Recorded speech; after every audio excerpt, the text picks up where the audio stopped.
Hey guys, welcome back to the channel. This is story about what if Naruto follows the wishes of Kyuubi part 1. Before I start, please do support for more amazing content and comments for part 2.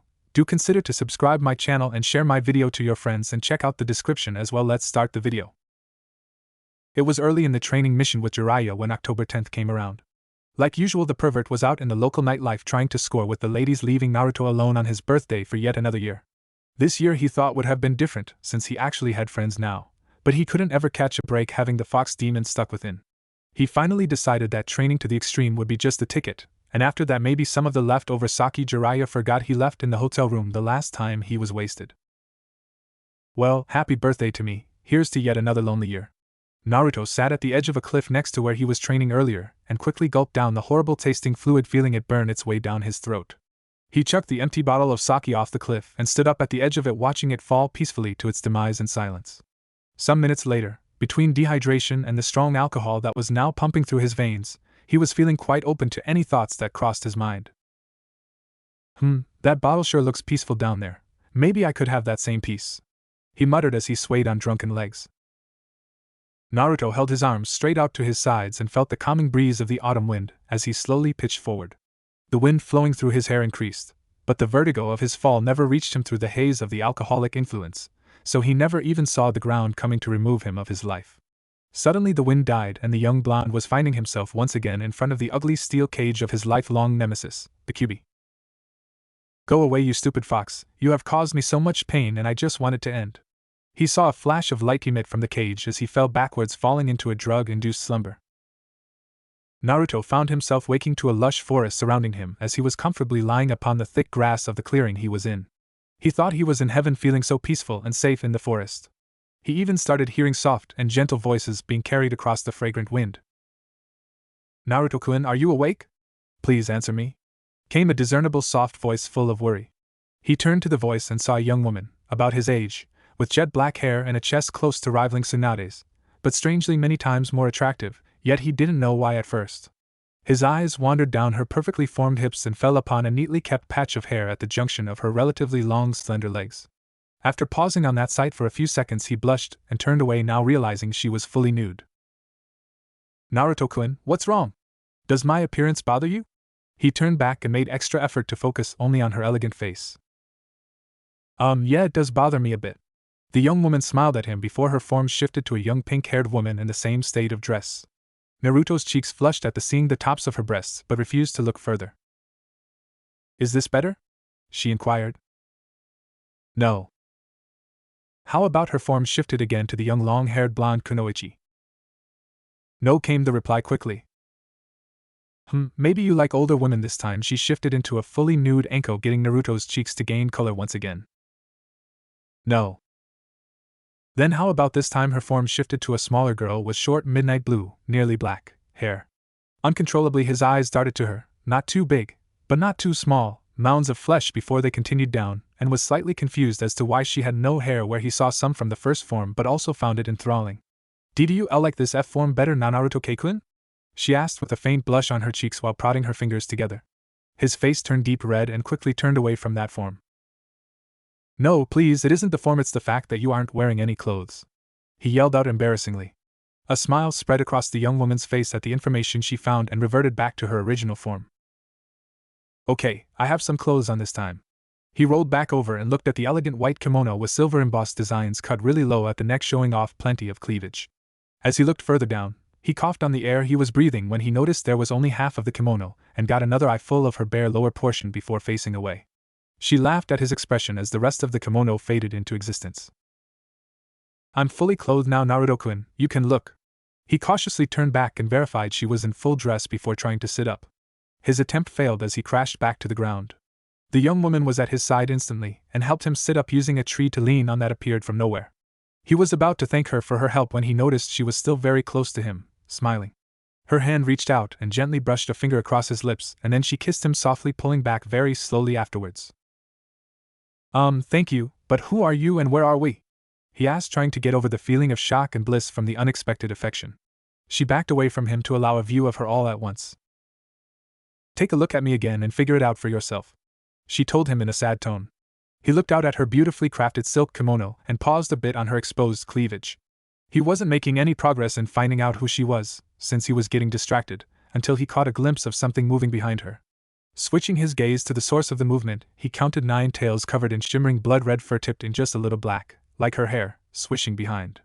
He quickly looked back to her face and realized that in the midst of her long black hair stood 2 black-tipped red ears like that of a fox. So am I supposed to believe that I have a sexy fox demon inside me? She smiled widely at him and ran to sit beside him. She took his hand in hers and leaned her head on his shoulder. Well, I only wanted you to know you had a female fox sealed in you, but I guess you think I'm sexy. I like that. She cooed from her comfortable position. I'm still confused. I've met the fox before and it clearly wasn't you. He was pure evil. Well, I can guarantee you that what you met was still me, but I was still stuck in a bloodlust rage. That rage finally wore off on your 16th birthday, allowing me to return to the way I am. Just in case you're wondering, no, I am not free. I can just take my human form outside the cage, not any chakra. Naruto was pondering this information while secretly enjoying the soft hand intertwined with his. Okay, so you appear very not evil, so why did you attack Konoha? He asked, which wiped the smile from her face. Well, just so you know, I'm close to 9,500 years old. It has easily been 5,000 years since I have enjoyed the company of someone. Since I was always fond of humans and their strong emotions on love, I decided to come to Konoha since it was to be so peaceful, and I really liked the forest. I came into the village and was thrilled to watch how everyone interacted with each other, especially the couples. I continued walking through the village and found a young man by himself, and thought he may be lonely like I was, so I talked to him. He seemed quite nice, so I accompanied him. At his request, outside the walls, that was when things changed.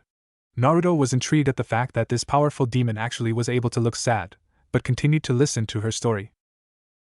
He did some weird ritual and killed a small fox kit, which just showed up at the time, in front of me. I was enraged at the blatant murder of my kin, and somehow that ritual of his was meant to amplify and trap that feeling within me, so I was then out for blood, leading to the attack. Your Yandame saw everything after my first arrival in that viewing ball and apologized to me before sealing me away in you. I'm sorry, it was my fault, you were all alone. Naruto had to sift through everything. The demon that attacked the village and demanded blood in his fights was now apologizing while weeping on his shoulder. Add that to her sad face from before, and he was easily convinced that she was telling the truth. He tightened his grip on her hand and looked at her teared-up face. You were lonely, a feeling I know all too well, so it wasn't your fault for trusting that guy. Do you know who he is? I'd like to return the pain he caused. Yes, Naruto-kun, and you already have an idea who he is. Cliché, I know, but Orochimaru is a perfect fall guy. So it was the Hibi team, snake bastard, I thought as much. He let out a disappointed sigh. So what should I call you then, Kyuubi and Ai-chan? She immediately looked appalled at the idea. And no, I do not want to be seen as your sister, anything but that. She cried out as tears made their way down her cheeks again, showing that she needed something more than a sibling relationship. She was missing the affection of a romantic one. Fine, I won't look at you like a sister, Kyu-chan. She smiled at the blonde before resting her head back on his shoulder. I haven't slept in 16 years, will you let me sleep on your shoulder? It feels so comfortable. She asked, already in the process of falling asleep. Only if you don't mind me sleeping as well. She let out a sound signifying she was perfectly content with that before they both fell into slumber, the feeling of loneliness gone from both. Naruto woke with a splitting headache and the horrid stench of sanitizers. Once again he was in a hospital. He hated hospitals, the horrible food, the uncaring people, and most of all very few visitors, making him feel even more alone. He seemed like he was expecting something different to wake up to inside. I guess it was all a dream. He thought sadly, remembering the peace he felt when not alone. No, Naruto-kun, it wasn't a dream, I slept very well on you, thank you. Called the vixen from his mind. So it wasn't a dream? He said out loud, getting the attention of the white-haired guy in the room. What wasn't a dream? Asked the perv. Nothing, Ero-sennin, why am I in the hospital? I found you at the bottom of a cliff near death. How the hell did you manage to fall off a cliff? Naruto's face fell upon his realization. I didn't fall. Throw a little alcohol and a whole lot of loneliness together on your birthday and people will do stupid things. Don't worry, I'll be fine. So you did do that, sorry kid. You do know that if you died I'd never hear the end of it from Tsunade. Jiraiya informed him with a hint of anger. Gee, thanks Ero-sennin, wouldn't you be so inconvenienced by my untimely death? He retorted in obvious sarcasm. You're damn right. Naruto ignored this and carried on. So how long was I out? About 3 days, even at your extreme healing rate you won't be able to leave here for another 2, so get some rest, I've got research to do. Naruto have off a disgusted sigh as the pervert left the room. Kyuchan, how do I come back in there? He called into his mind, wanting to leave the loneliness of the empty hospital room. Just close your eyes and imagine yourself here. He did just that. He closed his eyes and let his mind free. When he opened them again, he was sprawled out in the soft grass with Kyu's head resting on his chest. I like your imagination, Naruto-kun, she stated while snuggling deeper to him. What do you mean? He asked, not realizing he draped his arm across her shoulders. Well, the place that we are in is basically your imagination, so when you thought of being here you imagined me with you, she informed before kissing the bottom of his chin, making him fidget at the intimate contact. Kyuchan, can I ask you a weird question? Sure, you can ask me anything. Naruto thought about his question, trying to word it correctly but realized he was a direct approach type of person. What is sex? Ero-senin always talks about it, and I just figured it was something perverted. What? You don't know? She shouted in disbelief, looking at his face. No, I think we had a class at the academy about it, but the teachers said I could skip it and still get a passing grade, so I did. That and the door always seemed to not open for the duration of classes. Afterwards all the guys and girls were acting weird around each other. You are in my head, so why didn't you know that already? He worded with his eyes closed. I could go through your memories, but I don't want to be that way. If there is something you want me to know, you should tell me yourself. Now for your answer, would you like to try it? She asked, brightening up at the idea. I'd rather not, until I know exactly what it is at least. Okay, fine, but I will probably need visual aids so you can't look away from me while I teach you, she told him with a hidden grin. Sure, that's fine. The young-looking foxwoman stood and walked out a ways, like she was about to teach a class. Alright, time for your lesson. Sex can take many forms and can be perverted if done for the wrong reasons. Usually it is an act shared between a man and a woman who love each other greatly. This form of sex is commonly referred to as making love and is the most satisfying of all the forms since all the love and affection each person has is shown through the act. Now in certain cases sex can be had with 2 women or 2 guys, but I'm definitely not fond of the latter and indifferent to the former, and we'll avoid that for today, okay? Getting a nod in return, she continued. Now another form of sex is commonly referred to as fucking. While it can be enjoyable, there usually isn't any extra emotions shared between them, and can be quite animalistic in roughness and in the pursuit of a few minutes of pleasure. It is quite rough and fast, and afterwards one or both of the participants can feel dirty for their act, leaving it to be a very hollow experience. Now there is some gray area in between where 2 people can be not fully in love and still get the benefits like they were, but in some of those cases it can turn the relationship strictly physical since their emotional connection wasn't strong enough to sustain the relationship correctly, and the 2 fall to the wayside. You understand? Sure, I guess, but what is it? I get it that it is a form of loving someone, but after that I'm lost. Well, at least you grasp that part. Now I know you have seen a naked female, but do you really know what the difference really is between us, males and females? She smiled, watching him fidget under her gaze. No, I really only know that somehow only women can have children and have larger chests. Kyu just sighed and continued her lesson. Well, that saves some time. Sex is actually for reproducing, having children, but there is a great amount of pleasure found in it that it would be stupid to do it only when you want children. Anyways, time to describe the female body. The breasts of a female, or their chest, are there for the purpose of feeding her baby, but outside of that they are sensitive to touch, making them a common focal point before, during, or even after sex, and nearly all men are attracted to them. Now the only other thing really different with women is below the waist. You know what you have down there, and you saw that females don't, and that is the main ingredient for sex. She rattled off like second nature. Well, it should, she's been a female for nearly 9,500 years. So you're saying my thing is used for sex? Naruto asked with a blush. I thought you were kidding before, but you really don't know anything, do you? She asked with a humor-laced voice. Hey, don't make fun of me. It isn't my fault I didn't have anyone to tell me this stuff, and the kids my age never talked about it either, he defended. Sorry, Naruto-kun, I didn't mean it that way. Now then, to continue on. Yes, your thing, as you elegantly put it, is used for sex. Now when you see a cute girl, or a naked one, do you notice a change in yourself? I don't know, I never really paid attention. What? These idiots can teach a young man to kill, but they can't even teach them how to be a real man and notice something so obvious. I guess I need to bring out the visual aids. Now remember, you can't look away, she reminded with a pointed glare. Yeah, I remember. Q smiled at him and snapped her fingers, making all her clothing disappear again. Immediately Naruto blushed and looked away, but she walked up to him and pulled his face back forward. I said you couldn't look away, remember? He embarrassingly nodded and kept his eyes fixed upon her. Now you know these are breasts, she told him while she made them bounce around for emphasis. She looked at him and was slightly surprised to immediately get exactly what she was waiting for from him so quickly, especially since he created the sexy jutsu and should be used to seeing this. Now do you feel anything different? Not really, he replied as his eyes kept searching her body. With an exasperated sigh, she walked up to him and grabbed the large bulge that formed in his pants. This down here, you realize the difference now? She asked while holding him with light pressure, surprising the hell out of him. Yes, I do, definitely. Can you stop? She smiled at him and started to rub him gently through his pants. Why does this not feel good? She teased in a seductive voice. Yes. I mean no. I mean just stop now, okay? He yelled as he forcefully removed her hand from him. She chuckled a bit before sitting in the grass across from him, hiding herself behind her legs. Now that you know how your part feels, I can give you the last lesson.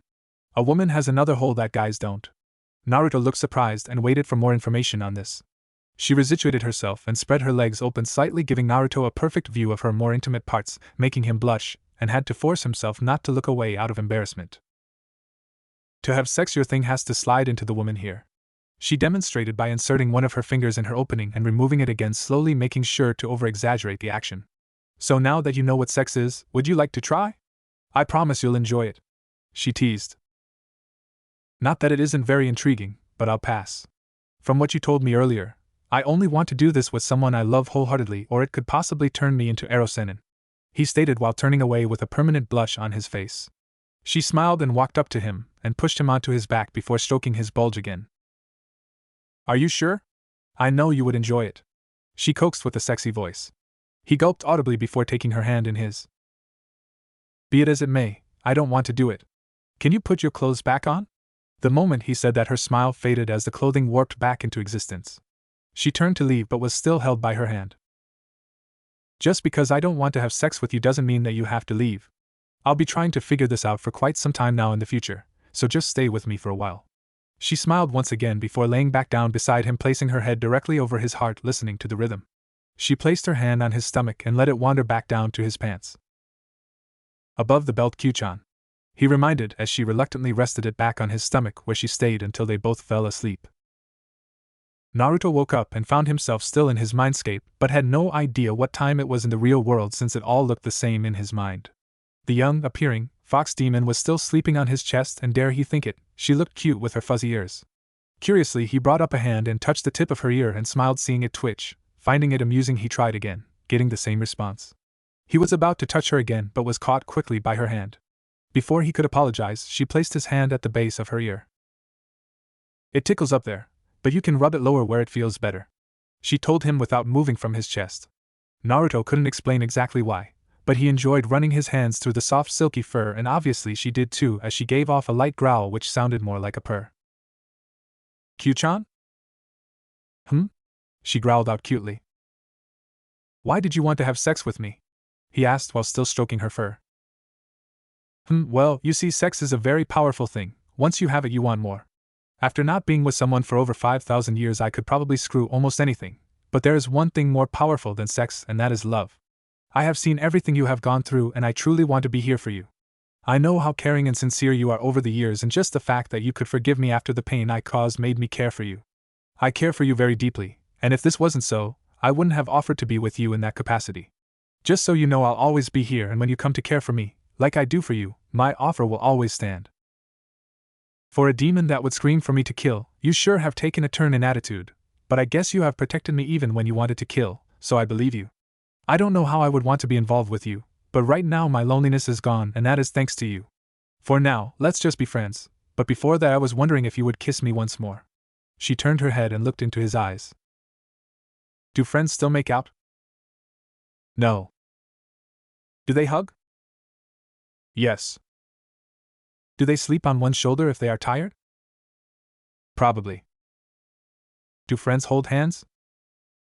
I think they can. Okay, she moved close to him and captured his breath as she softly pressed her lips to his and slowly worked them until she broke away, leaving him smiling and breathless. So I guess we are just friends now then, Naruto-kun. Although I am 9,500 years old, I am fully mortal now since I die when you do, and I will age as you do. You will be the last person I will ever see. Just remember that in all actuality I am now like any other woman except I'm stuck within you, so don't count me out when you look for a girl in the future. Giving him a sweet smile, she rested her head back down on his chest. So then, since we are friends now, you won't try to sneak a feel, right? He questioned. Well, Naruto-kun, I am a fox, so there is no guaranteeing that. She showed off her cliché fox grin, showing her mischievous nature. You should probably wake up in the real world now, it should be time to go. Naruto concentrated on leaving and faded out of his mindscape with one thought on his mind. What trouble have I now found myself in now? He asked himself, fearing that the beautiful vixen won't leave him in peace for the rest of the training time with the perv. Naruto woke up in the hospital feeling more refreshed and rested than he has in ages. Unfortunately, it was time for training to commence again with the pervert. Hey brat, quit lying around, there is training to do, called the white-haired Sannin as he leisurely strolled into the room. Yeah, whatever, Ero Sannin, just out of curiosity, is there a way to manipulate my seal so Kyuubi can take a form outside of my body? If there was no chakra transferred, just consciousness, there wouldn't be a threat. I think we could learn stuff in exchange for roaming outside of my mind. Naruto offered, trying to give a reasoning. Actually there is. I'm guessing Yandane figured this may become useful to you in the future and created such a seal to be placed over yours. If I do this, it will hurt worse than the last seal you had placed on you. The one the ass did in Forest of Death. Also, the seal will take about 2 years before it will be able to be used. If it is attempted to be used before the time is up, the seal will collapse, locking away any chance of the limited freedom. Jiraiya informed him, trying to talk him out of it. Okay, what is the limited freedom you speak of? The blonde wondered. Basically, the Kyuubi will have a solid shadow clone-like body, and won't be able to go but 30 yards from you without dispersing. Also, there will be a side effect where the Kyuubi will be able to see and hear what you do with less effort after the seal is placed, so it can talk to you without you consciously going to him. Other than that, there are no limitations on time allowed outside, Jiraiya stated. Alright, let's do it, Naruto announced, not thinking too hard on the subject. Wait, Naruto-kun, this will hurt you. Why would you cause yourself pain? Q called from within. I'll do anything to help my friends. Besides, if you really want me to view you as another female, you will need to have a body out here, he informed her. Is this truly what you want? She asked with a solemn tone. Yes, it is, Q-chan. Alright then, thank you, thank you, thank you, thank you, thank you, she screamed out in his mind with glee. Jiraiya just finished the last of the markings on his hand and pressed him palm into the current seal. In a flash of light, the marks from his hands were transferred on top of the seal in a very faint color, while Naruto screamed out in pain. Alright, the seal is complete. When the markings I made are the same shade of color and darkness of your seal, it will be complete. You should rest for another day here. We will continue in the morning. Once again, Jiraiya left him to do research, but Naruto was at peace and fell into a normal sleep where he dreamt peacefully. Over the next 12 months of training, Naruto became faster and stronger, like expected, while he got to know the vixen in his head better, and she taught him more things he missed out on without having parents, and even more stuff that parents definitely wouldn't want to talk about, so he never viewed her as anything close to family. After learning all about sex, his dreams became a bit livelier as some interesting situations were being played out. While every dream was a little different from the others, one thing remained constant. The only appearances made were from Sakura, Anko, Hinata, and of course Q. They were the only ones he got a reaction from when Q was displaying them earlier. 95% of these dreams were sexual in nature, with each one attempting to get him to have sex with them. FYI, it was one at a time. The dreams with Sakura would involve kissing and some touching, but without fail, every time she removed her bra, he would stop her from continuing. When Anko made it into the dreams, the same result would happen, but she at least made it down to just her panties. Dreams involving Q would seem more realistic, but she too would get stopped only after she was completely naked and grabbing for him. But the Hinata-based dreams were by far the most erratic. Erratic, not erotic. Sometimes she would only get to kissing him before she was turned away, but on other occasions she would make it to being completely undressed and moving in on his fully exposed lower regions before he would put a stop to it, officially getting her the furthest of the group by far. This night, 1 year and a month after Q was revealed, was another one of the Hinata dreams, but Naruto was getting irritated with all of them. Sure, they were exciting and alluring, but all your dreams can't possibly be just about sex. While Dream Hinata was passionately kissing him, Naruto finally made the connection. All 4 of his night guests kissed the same, exactly the same. Dream Hinata was still kissing him as he reached up to the top of her head and to the side where he started to gently rub the area. Dream Hinata stopped kissing him and looked directly into his eyes before a purring sound escaped her lips uncontrollably. We can stop being friends now if you will allow me to have real dreams again, just keep the affection above the waist, he told her. His dream location faded away into a lush forest with a soft carpet of grass, and instead of Hinata inches from his face, there was the stunning nine-tailed demon looking at him with her ruby-red eyes. You really mean it? She asked through the purr she was still giving off from the continued attention to her furry fox ear. To answer her question, he stopped touching her ear and rolled her off of him before pinning her to the grass and capturing her soft red lips with his. All right, Fox, I don't want any passes at my equipment, and I want to have my real dreams, but feel free to accompany me within them, just don't change them, also keep your clothes on, he basically ordered. Fine.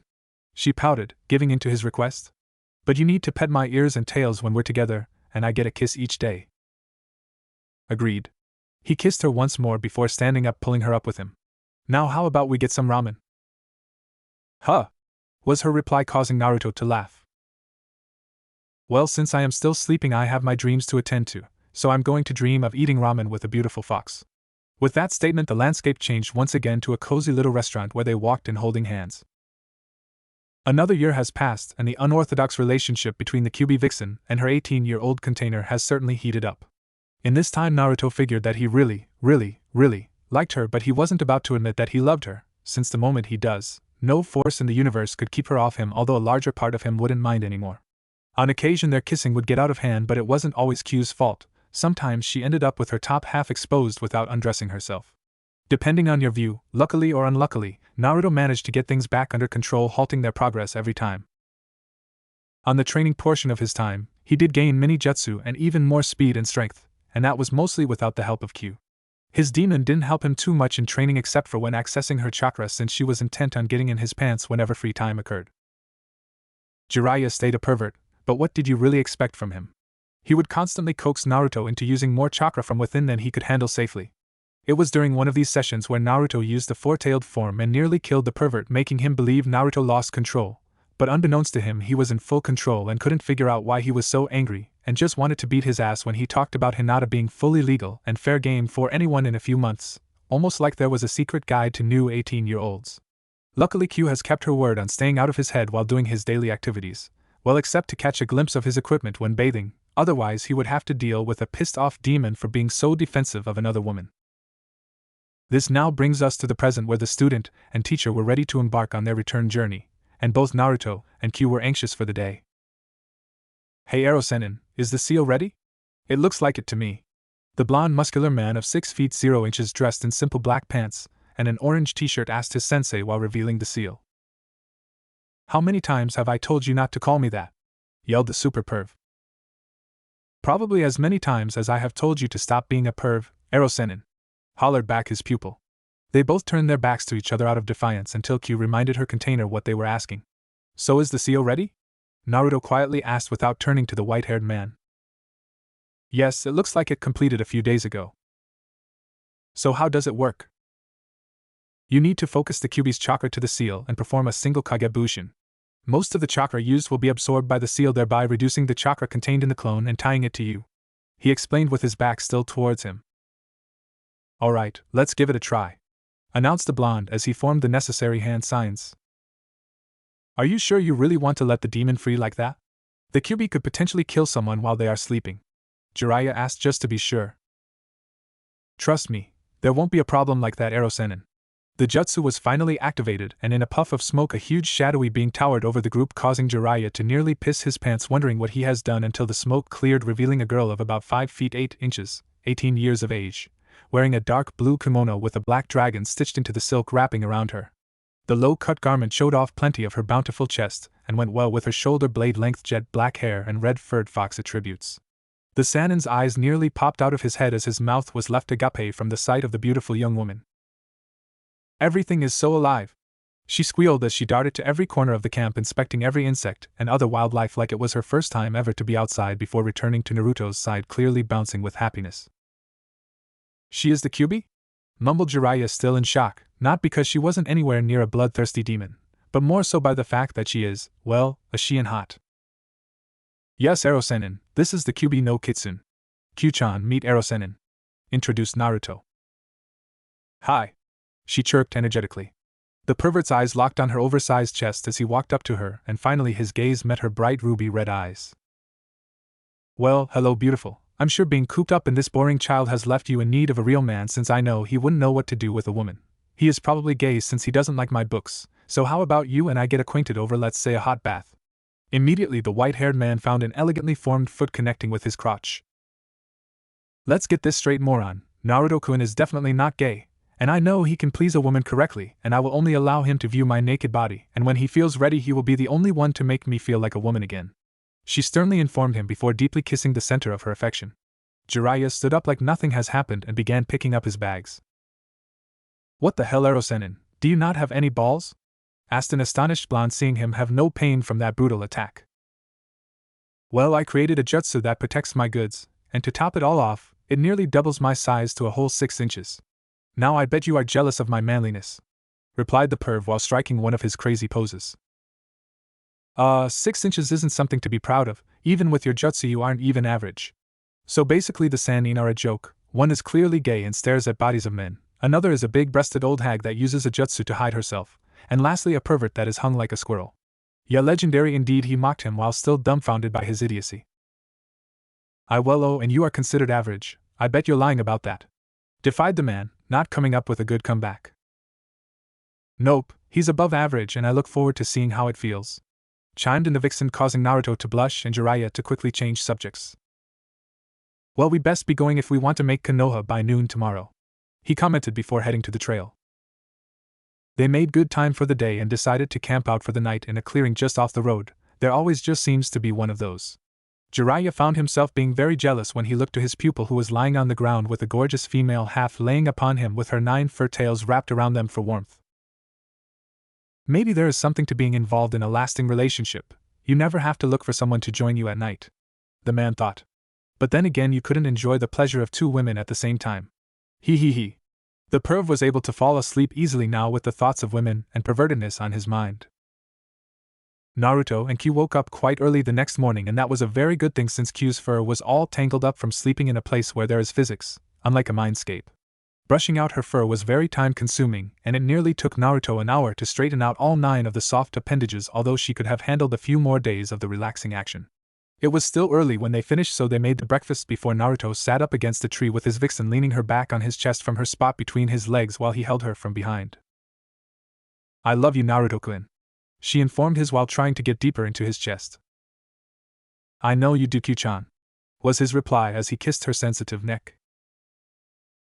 Please don't stop, she urged. He quietly obliged and continued massaging her neck with his lips while she quietly moaned and purred for him, causing an increase in intensity. Time to go, called out the voice of Jiraiya, breaking them apart. Ero-sennin, just when it started getting good, cried out the sexy fox in protest before storming up to him and shredding the notebook he was frantically writing in. She was about to kick him again until she was forcefully pulled into a warm, firm chest.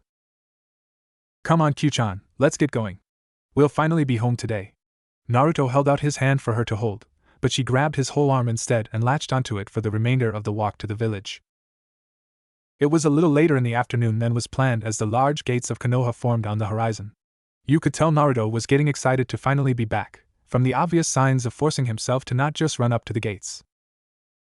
Well, there's home, but on the downside, Kyu-chan, you can't disguise yourself and they will surely not welcome you, especially when they see 9 foxtails, Naruto commented sadly. I know, Naruto-kun, it was very nice being out here with you. She gave him a deep kiss, sucking his tongue into her mouth for a few seconds before releasing him with a sigh. Bring me back out soon. I love you. I know you do, I'll bring you out as soon as we're alone again. She forced a sad smile and gave him a peck on the lips before she disappeared as her consciousness returned to him. Everything worked properly, he called into his mind, hoping for no side effects of the technique. Yes, it did, love, thanks for asking, she called back. Now the 2 travelers continued their walk to the village, but Jiraiya's curiosity got the better of him after barely starting up walking again. So, have you done her yet? He asked with a lecherous smile, which greatly pissed of the blonde. Not like it is any of your business, but no, I have not done her, nor will I probably ever just do her. If I go that far with her, there will be much more to it than just doing it," he retorted with anger. "What type of man are you? If I was in your position, I would do her over and over and over and over." "Shut up, Iaro-senin." The pervert was quickly treated to a fierce punch to the face, effectively silencing him for the rest of the walk to the gates. The gates appeared as they should, and after greeting the guards, Naruto took off running into the village and up the closest high building to survey the area. He looked around the entire village as saw everything was repaired from the sound invasion, but then caught the sight of Tsunade's face on the monument, and had a mixture of hilarity mixed with disgust upon seeing it. "I think they really should have forced her to pose with her real face instead of her fake young one," he muttered to himself. "Well, if you compare her to me, she is still but a child, and you seem to really like playing around with me." "Yeah, well, that is different. She is just hiding her true self." "Oh, and I'm not? Do you remember that I am a fox demon?" "I thought you wanted to be seen as a woman and not the demon. You can't have both, so pick one." "Fine, I pick the one that will get you in bed with me faster," she answered while giggling. Naruto didn't respond since he just saw a flash of pink hair as decided to say hello to his old teammate. "Hey Sakura!" he yelled out, causing the girl to turn around before smiling wide and happily waving to him as he ran up to her. "Hi Naruto, you have changed a bit, you're, like, not wearing all orange," she commented with a smile. "Yeah, well, the orange was starting to hurt my eyes, so I needed a break from them. So how have you been over the past few years?" he asked, slightly nervous. "I've been doing great. I've learned many things about being a medic from Tsunade and have gotten much stronger." Just then a brunette sauntered up to them with nothing but a few clouds covering her private parts. "Oh, what do we have here?" asked the brunette with a sexy smile directed to Naruto. "Hey, Konohamaru, I see you got that jutsu down efficiently, but you should really stop using such childish jutsu." The kid dropped the technique as Sakura admired his maturity. "Why?" asked the kid. "Because there is a much more perverted jutsu," called out the blonde before getting a powered-up punch to his face. "Naruto!" screamed the medic. "Damn, Sakura, I was just joking. I didn't have enough time to create another one with all my training," he defended from the small crater he was lying in. "Oh, sorry." She offered a hand to him, which he took, and helped him to his feet. Surprisingly, she found no actual injuries from a punch that should have crippled an ordinary man. "Nah, that's fine. Well, I got to go check in with Bachan now, see ya Sakura," he called before turning and started to run. "Wait, I'll come with you," she yelled as she caught up with him and ran to the office. I hope you all have seen, or read, the conversation with Tsunade and the test Kakashi gave them after Naruto's return in the manga and anime, because they will all remain the same, except for the part where Jiraiya says Akatsuki is on the move. I want them to stay dormant for a little while longer so everyone can meet up sooner, so Gaara is safe for now, and he won't make an appearance. After the forming of Team Kakashi, Naruto treated Sakura to some ramen at Ichiraka's just for the reason that he promised himself he would take her out on a date a few years back and wasn't about to break a promise. After they ate, they talked a little bit about their training before they got up and went their separate ways. He wandered through the streets, still getting some newly refreshed glares, until he ended up at his old apartment. He walked into the old place, after unlocking the door, and sighed at the amount of dust that was gathered everywhere. It was going to take a long time to clean up, but fortunately he remembered to empty the refrigerator, turn it off and prop the door open so it wouldn't be a hazard area. Then he remembered yet again that he didn't do that, but there it was. This was something to ponder over later. He continued refreshing his mind of the apartment, and ended up in his room that appeared to have not a single speck of dust anywhere, and even looked to have fresh sheets on the bed, of which he never had any to begin with. Either way, it was a good thing since he was very tired, and like usual the small apartment felt lonely, but this time around he had a cure for that. He channeled chakra into the revised seal and performed the jutsu revealing the gorgeous female demon. He was slightly shocked, though, when she appeared in a pale-colored silk nightgown that was just transparent enough to see the contrast in color of her large breasts. She twirled around once for him, all the while giggling happily at his responses. He was going to ask her why she was wearing that, but realized it didn't matter since in all actuality he brought her here just so he had someone to cuddle at night to push out the loneliness. That, and she was hot. "So, Naruto-kun, you ready for bed?" she cooed as she stepped closer to him. Suddenly he stepped up to her and planted his lips to hers, surprising her greatly since she could only count on one hand the times he was the aggressor in intimate touching. She usually had to do something to start it. You want to go further?" she asked after breaking free from the kiss, feeling very heated at the moment. Not really, I think we should just sleep. With a disappointed nod, she followed him to the bed where she snuggled up next to him, once again laying her head above his heart. After getting settled in, she pushed her hand under the waist of his pants and gripped his rock-hard shaft. Above the waist. Naruto grunted out as a reminder. Reluctantly, she let go and placed the hand on his stomach. I love you, Naruto-kun. I know. He sleepily replied before falling off to sleep with the vixen following soon after. Q woke the next morning to the pleasant feeling of having her ears rubbed and decided to lie still for a while longer, but her tail started swishing happily, giving away her consciousness. So you think you could get away with pretending to be sleeping while I rubbed your ears? Naruto whispered to her. Well, actually no, but it was worth a try, she replied with a disappointed sigh. Good.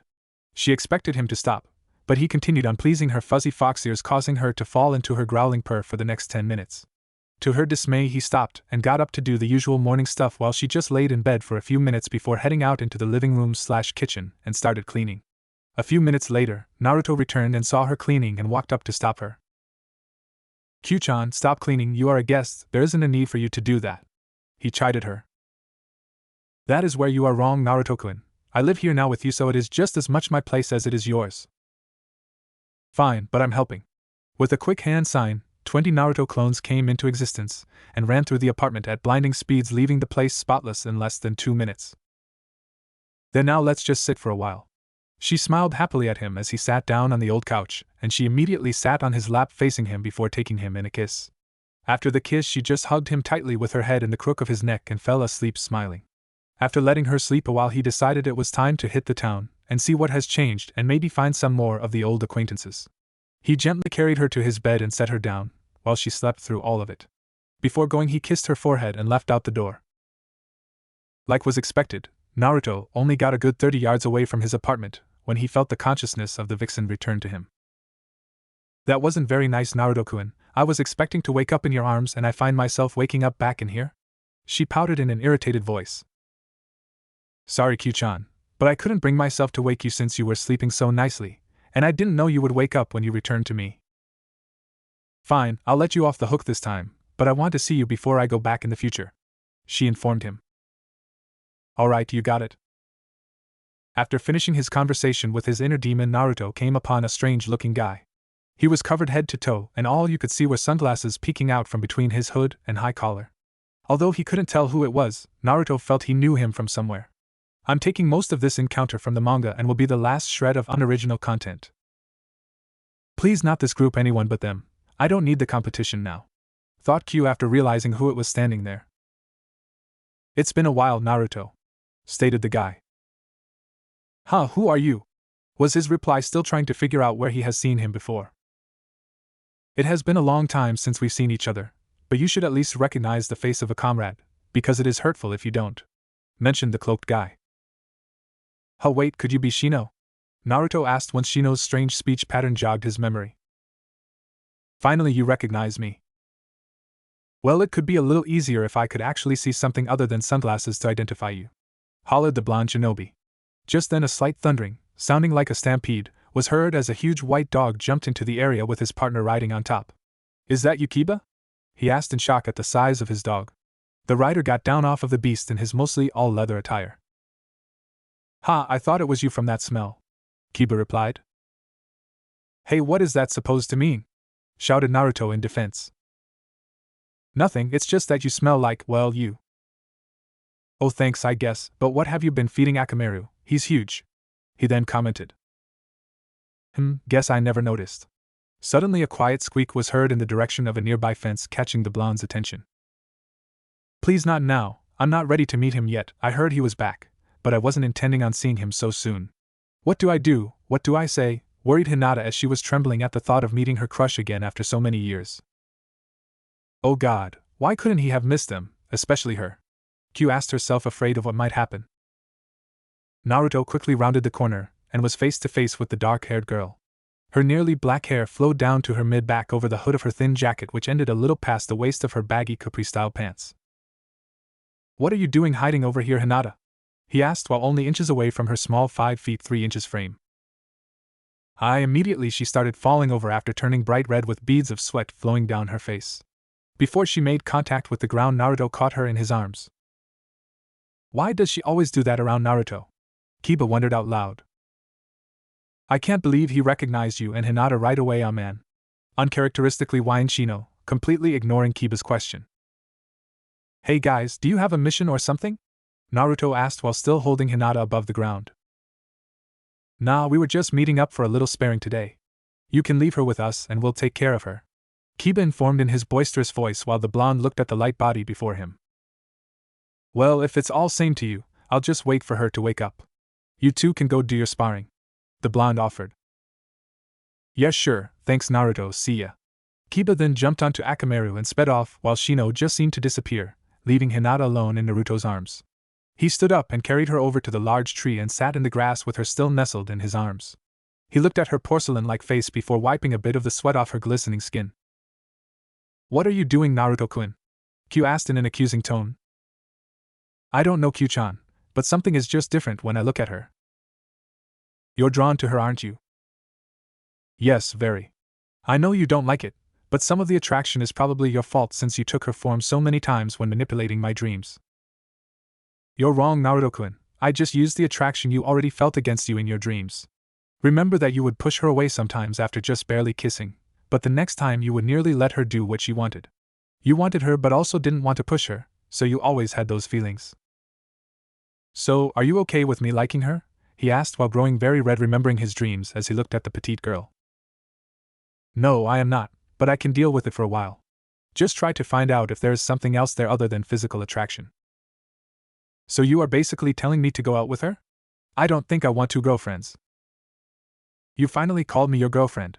I'm so happy, Naruto-kun, but yes, I'm saying take her out and have fun like a young man should and maybe even kiss her, but I didn't say anything about making her your girlfriend. She informed him sternly. Alright, I guess I'll see if she wants to, but will you still want to come out when we're alone? Of course I want to still come out. She won't be able to keep you company at night, will she? No, I guess she won't, but keep your hands above the waist or I just might think about it, he warned her in a teasing manner. It was at this time that Hinata was slowly gaining consciousness and opened her eyes and saw the object of her affection looking straight at her. Hi! Was all he got out before she turned red like a tomato and fainted again. Another few minutes passed until she became alert again. Hinata, then she was out once more, but there was a smile growing on her flushed face. Well, I'm not leaving here until you stay conscious enough to talk to me, so hurry up. As if on cue, she woke and stared at him with her pale eyes that could show many emotions at a moment's notice. He continued to watch her look at every inch of him without any trace of redness upon her face, so he thought it was safe to talk. How are you feeling, Hinata-chan? And Nanerati-kun? She drawled out in a long stutter when realizing fully that she wasn't imagining him and he was actually holding her in his arms, and succumbed to the waiting darkness while in a serious blush. This is kind of fun seeing her faint like this, but do you think she is sick or something? No, she isn't sick, she is quite stricken with you, she told him with a tint of anger. Really? Is that why she always turned red and fainted around me? And I just thought she was weird. I take it then that the cute little finger prodding thing she does is a nervous habit, which is why I always see her doing it. There was no answer, so he just figured he was right and shrugged it off. A few more times of Hinata waking and fainting passed until a point where she stayed conscious, albeit barely, to hold a small conversation. So really, how have you been? Has your family been getting better? Naruto asked caringly. A little, and Niji isn't too bad anymore, but father still pushes me too hard to become something I'm not. She stuttered out, still bright red. Okay, did you make chunin? He asked, trying to keep the conversation going since she would always stop. Yes, you are the only one that is still a genin, Niji is jonin. She informed him slowly, making sure to not show weakness and stutter. Well, that really sucks, I'm still a genin, Naruto said with a bad taste in his mouth. I'm as sure you'll make it next time, she told him in a comforting way. Thanks, Hinata, you were always so nice to me. Can I give you something? I guess, what is it? She asked in slight worry from the look on his face. A present for cleaning my room. The sheets you used had the Hyuga symbol printed on the tag. He leaned forward and gave her a very quick peck on the lips, causing her to resemble a cranberry and go limp in his arms with a huge smile on her face. Naruto chuckled. He was having great fun making her faint like that, and couldn't wait to see what it took next time.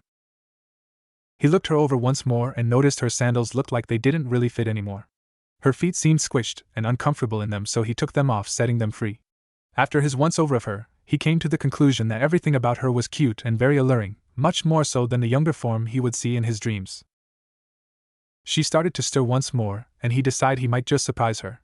He brought his face within an inch of her and felt her breath on his face. Her eyelids parted slightly before he felt her tiny arms wrap around his neck and pull him forward on top of her as she mashed her lips into his. Her lips massaged his, making him forget everything, and slowly parted his lips. Taking that as an invitation, Hinata slipped her tongue past his lips and explored him, drawing in the taste of his mouth. Naruto-kun, Q stated in a gentle but irritated voice, but he carried on making out with the little Hyuga. Naruto! She screamed in his head, causing him to pull away from Hinata's lips, leaving a small trail of saliva from the very wet kiss. I said maybe kiss her, not make out with her. Sorry, Q-chan, I got carried away, okay? No, it isn't okay, just try to keep everything a little less passionate, she replied angrily. I'll try.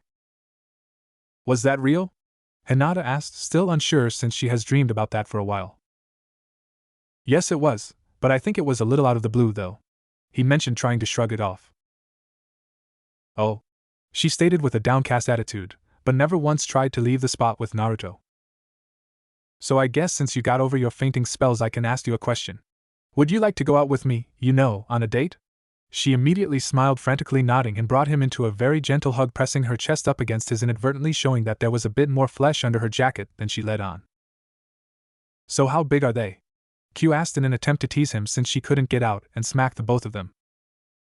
Much smaller than yours, but still probably a big handful. I'd say about a C. He replied, just to make her jealous, even though he wasn't lying one bit. Hinata let him out of the hug and looked at her bare feet while wiggling her toes. UT took my shoes off? She asked, still looking at her toes. Yeah, they looked uncomfortable. Why are they so small? He inquired. They aren't really small, just tight. I keep them tighter than usual to hold my ankle better for the agile and movements I do. She responded, still with her head down. I'll tell you what, in my travels I saw many different types of shoes. One of them should give you the stability you need and the comfort you deserve. I should be able to make a hinge of it at a local store so they can create you a pair, the blonde suggested with a smile. You don't need to be bother, it doesn't hurt that be bad, she responded quietly. Nonsense, footwear shouldn't hurt. If you are in pain, even in the slightest bit, it can upset your fighting. That will be the first stop we make today, and I won't allow you to convince me otherwise. What do you mean today? She wondered. Well, I was thinking that since you didn't have a mission today and I was free, that we'd cash in that date I asked you about right now, he answered, still smiling. That's okay, you don't have to. Hinata looked up to see his smiling face. Why you don't want to? And no, it just that. Her cheeks flushed embarrassingly as she looked at her toes again while not finishing her statement. Naruto ignored this as well, as he too looked to her feet that clearly had reddened areas from the tight straps. Are you sure your feet don't hurt? They look painful to me, he commented as he reached out and touched the surprisingly soft, irritated skin, causing her to fidget embarrassingly at his touch. Don't touch them, please, she begged as she kept squirming in his lap. Why? There is nothing wrong with your feet, they are cute like you, he assured with a smile. What? You are really think I'm CC cute?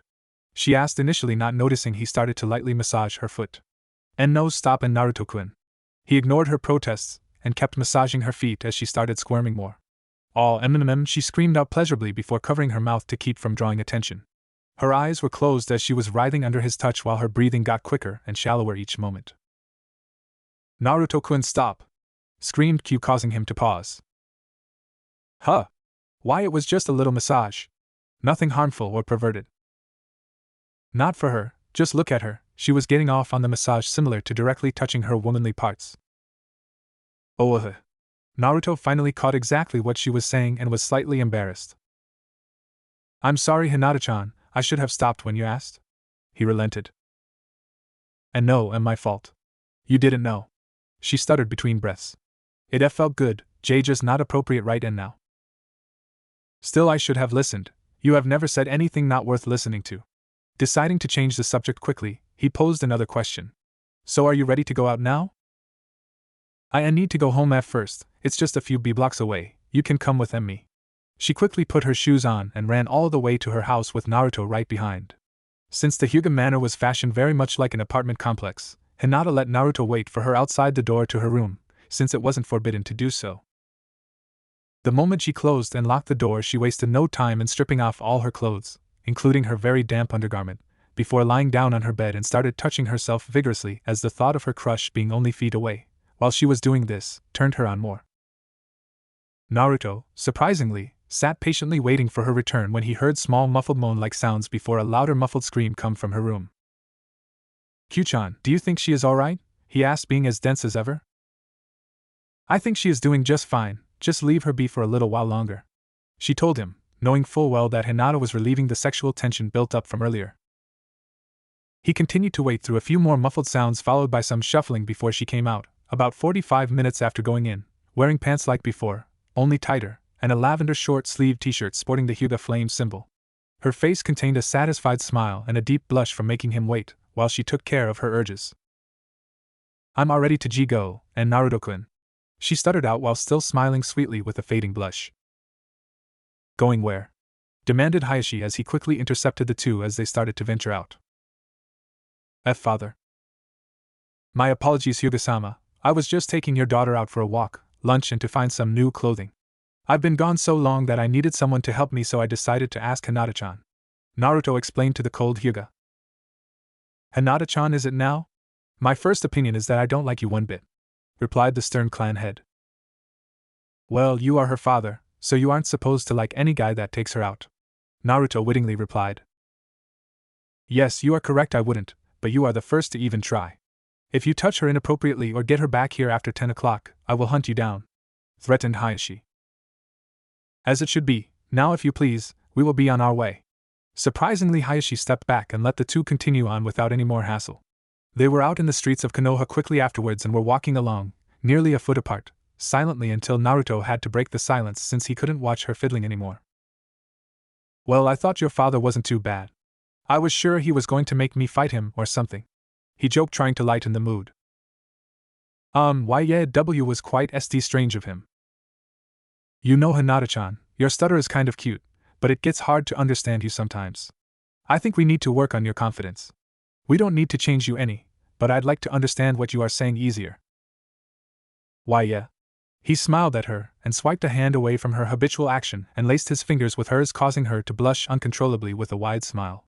She didn't pay any attention where he was silently taking her. She just kept her eyes on either his face or their joined hands, wondering how the hell this happened without her confessing any feelings for him. Her thoughts were cancelled quickly when he pulled her into a custom footwear shop owned by an older couple that moved to Konoha 3 years ago, and were struggling to make a name for themselves, so they were happy to see customers. "Well, hello you two, what can I do for you?" asked the 40-year-old man, wearing a standard leather work apron, stepping from around his empty workbench looking absolutely giddy over having customers.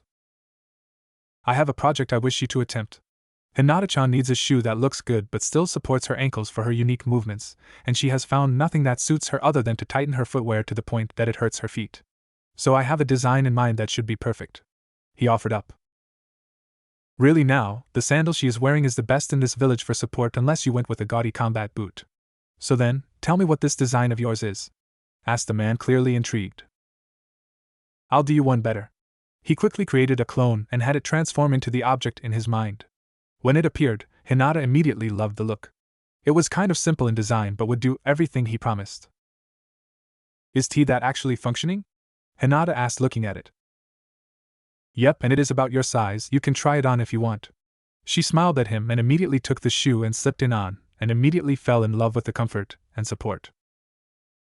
"See, simply put, it is a twist on your current sandal, but it has a taller ankle strap and more straps around the foot holding it in place instead of just the one, plus it is still missing the toes so you can still show of your cute little toes. Basically a fisherman's sandal.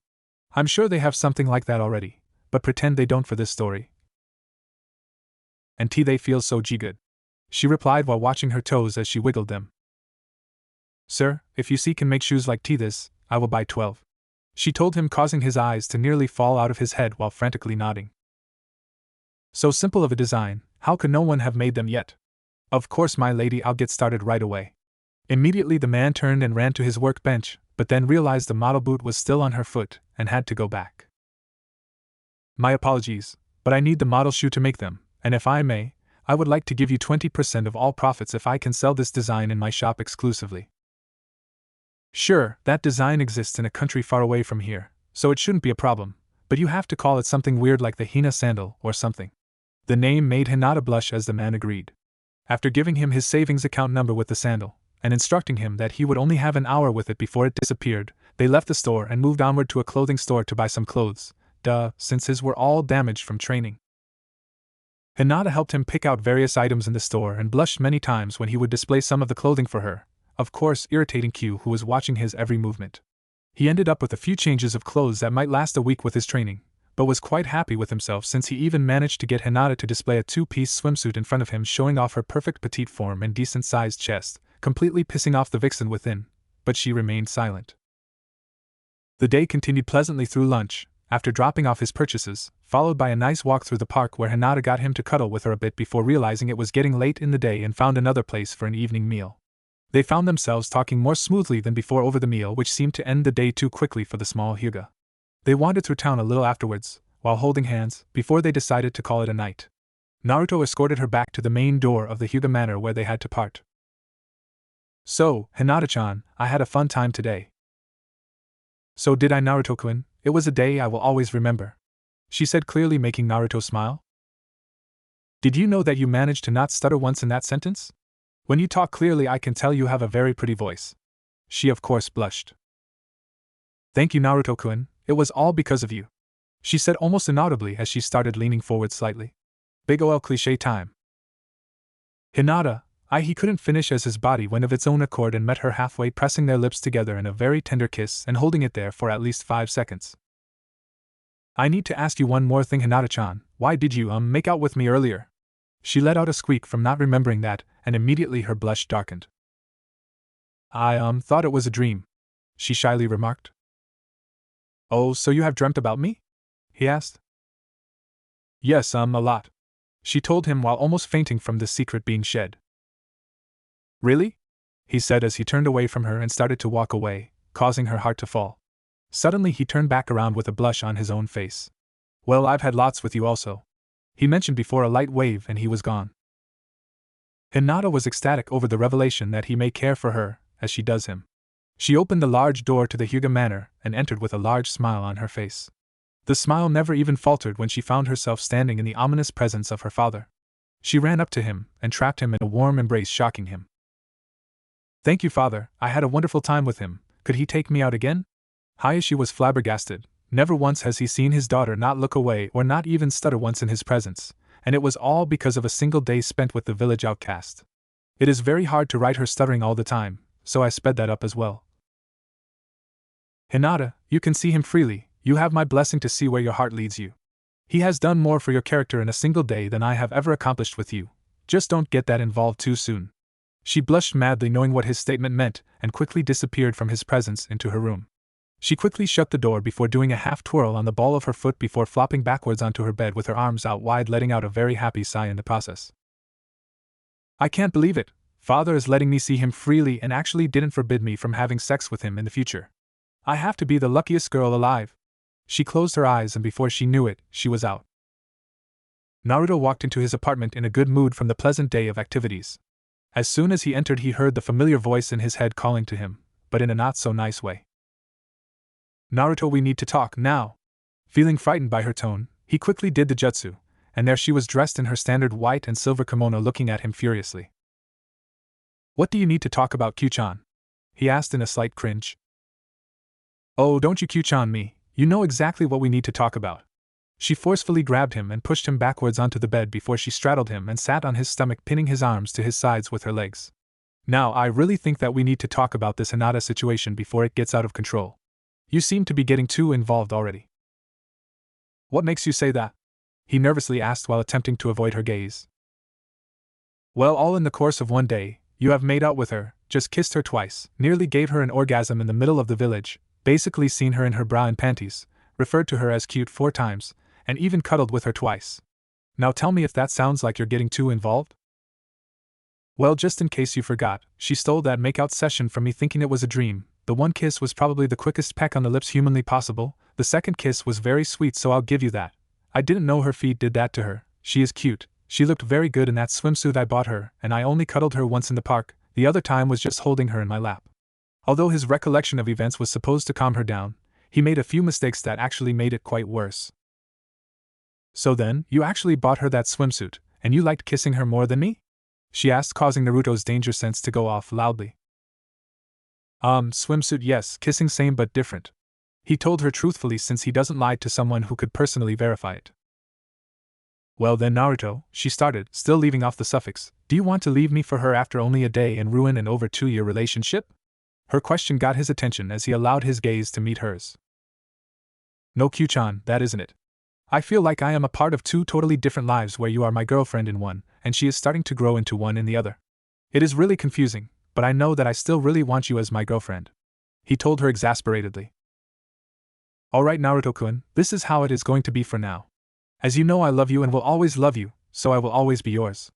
I will let you see her, and if you so desire you can actually have her as a girlfriend, but you can't go too far with her. You will still be kissing me and touching me as you please and I will continue to sleep in your bed with you. She informed him before continuing the rules being laid out. If the point where the relationship turns very serious comes to be, you will need to tell her about the Kyuubi/me being sealed inside you and the fact that you are romantically involved with her/me. At that time she will probably slap you and leave your life forever, crushing both of your hearts. Are you sure you wish to chance that? She asked, hoping he would change his mind. What if she actually stays with me after I tell her, then what? He wondered, trying to see how far she thought. I don't really know how to answer that. We will have to decide what to do if it ever comes to that, but there are way too many ifs between here and there to get to that point. So what will you do? She demanded. I really don't know. I know that I want to be with you and I also have a pull to be with her. I really don't want to hurt her or you, but I think that maybe it would hurt her more if I were to go back to ignoring her after getting her out of her shell than if she learned I had you sealed inside me. I know you really want me to say that I'll leave her, but I just can't. I hope you can understand. She could see that the idea of losing either of them was tearing him apart worse than anything, so she got off of him and let him sit up as she sat next to him on the edge of the bed. She looked at the pain in his eyes again before pulling his head to rest on her breast as she stroked his back caringly. I do understand, love is powerful and mysterious, and I don't want you to be hurt by it. At least if she rejects you, you still will have me, but I don't know how you are going to do this, but I will accept it since you being happy makes me happy. Really? You'll be accepting of this? He asked, bringing himself up from her chest to look in her sparkling eyes. Only as long as you give me equal affection, I will do my best to accept this. She told him with a cheery smile. I guess that can be arranged. He leaned closer to her and connected his lips to hers before falling backwards, pulling her down on top of him as they continued to kiss passionately. His hands wandered her firm body, holding her closer to him. He moved away from her tender lips and started to suckle her neck flesh while she moaned out pleasurably at the feel of his lips caressing her sensitive neck before he pushed her over on her back and slowly pulled down the neck of her kimono, revealing her large breasts. He moved down to them and started to draw circles around her darker flesh, moving ever more closely to her perk.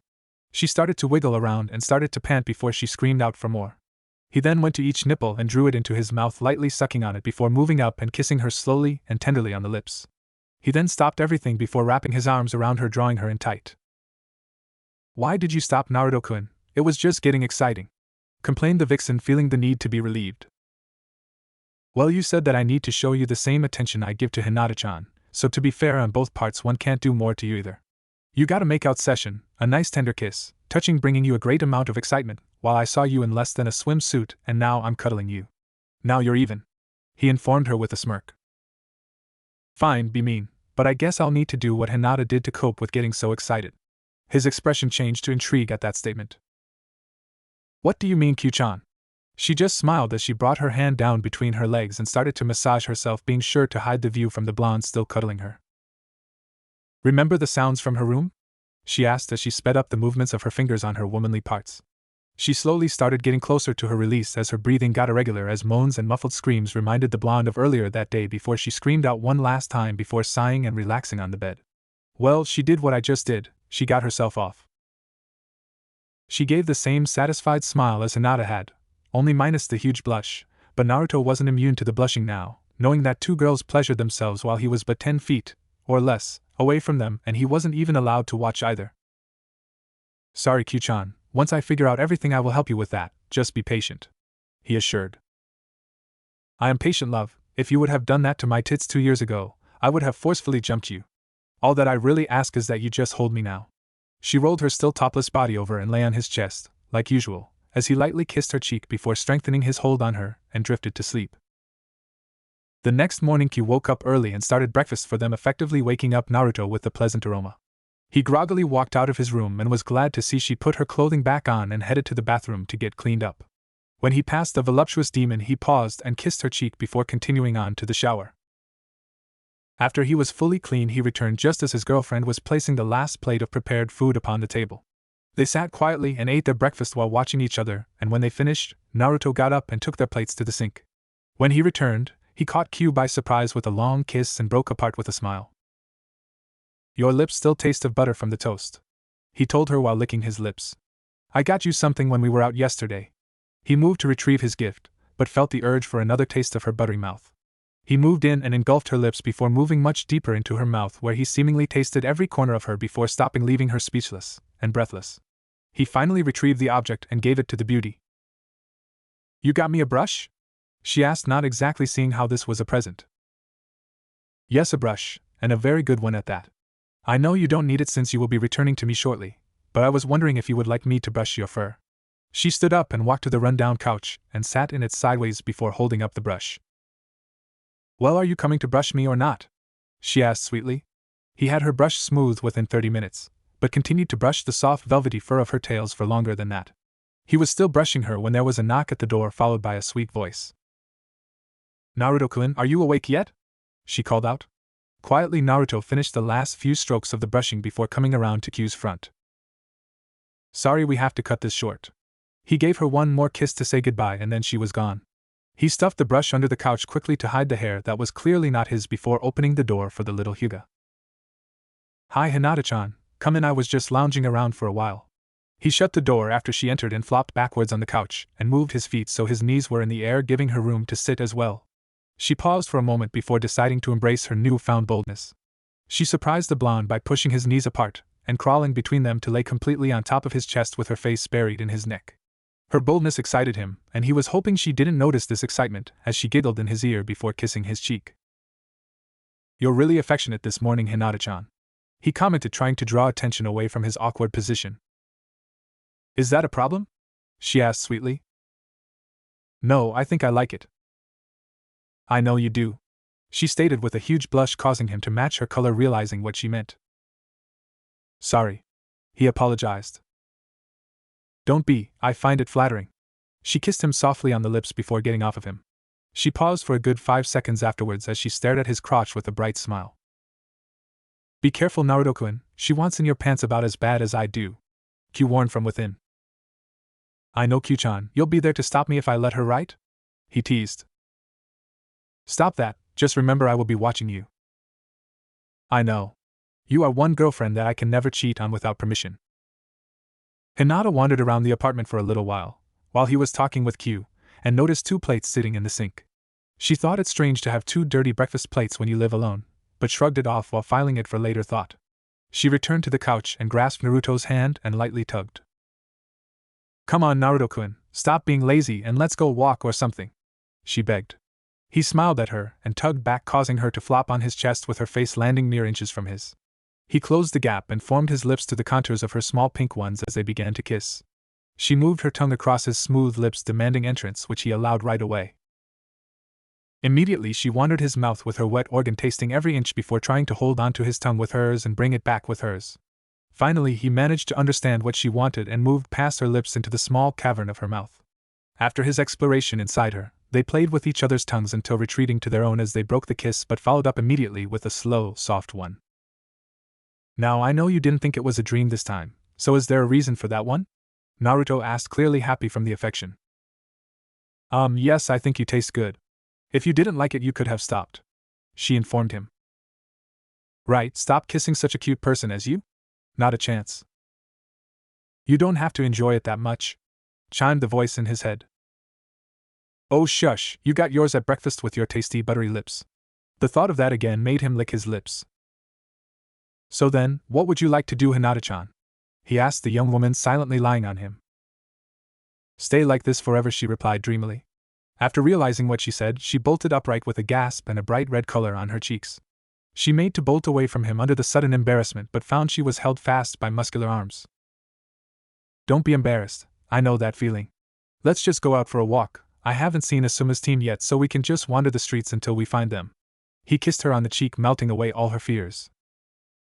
Okay, she replied shakily. He released her from his hold and readied himself for the walk. They were out the door and halfway down the street when Naruto noticed Hinata was still wearing the ultra-tight sandals and still wondered how she managed to walk on all her missions in them. Hey, let's stop in with the old man and see how he's coming with your shoes. He saw a happy nod from Hinata and guided her back to the store. They entered the relatively busy store and saw the man happily talking to some customers about his products. I thought he wasn't very busy, he whispered to her. At that moment the old man smiled wide and waved for them to come closer. Welcome back. I spent all night making a few pair and I have to tell you I've got orders backed up for weeks. At this rate I'm going to need an assistant. The man pulled the pair out from under the bench and handed them to Hinata, who accepted them with a huge smile. Immediately she sat on the nearby bench and placed them on her feet, engrossed in their comfort. She smiled as she wiggled her toes in her new shoes and turned to the man with the smile still on. They are perfect. How much do I owe you? He just smiled back at her.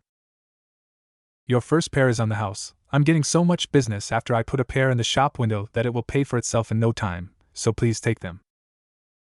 Thank you, she told him before standing up and happily pulling Naruto out the door with her newfound comfort. They walked down the road, hand in hand, and found themselves outside a small building where Shikamaru was running through some paperwork for the next Chunin exam. Hey Shikamaru! Naruto yelled to the lazy Chunin. Why do you have to be so loud? Man, you are so troublesome, was his reply. Whatever, Shikamaru. Right then a large guy walked up to them carrying a huge bag of chips and a small lunchbox.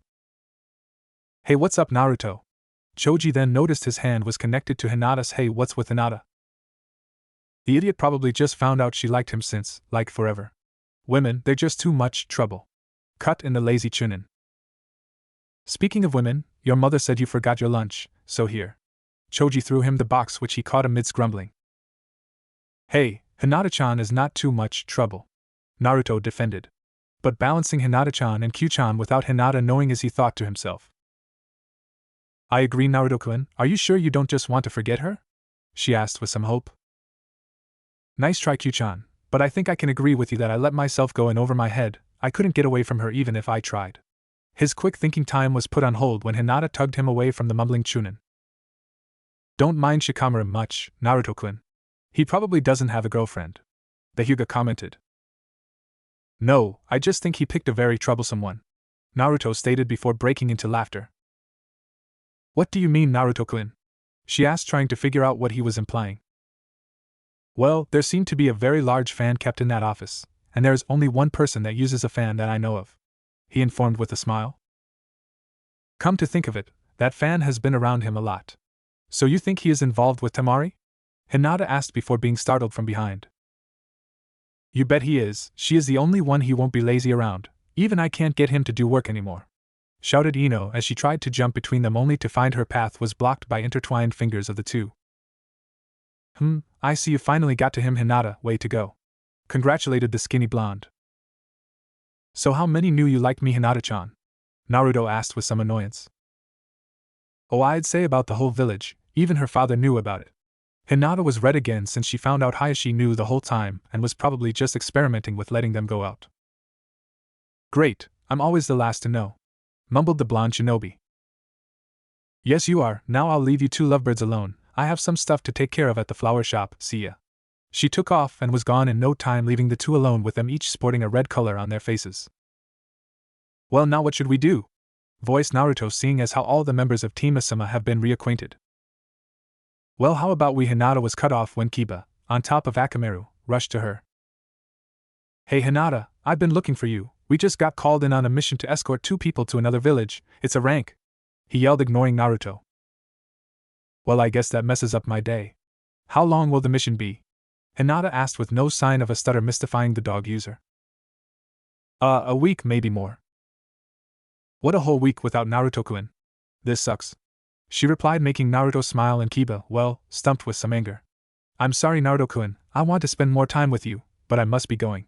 She wiggled out of his hand before wrapping her arms around his neck, drawing him near to her, and nearly sucked the life out of him for about 2 minutes in a deep and enjoyable kiss.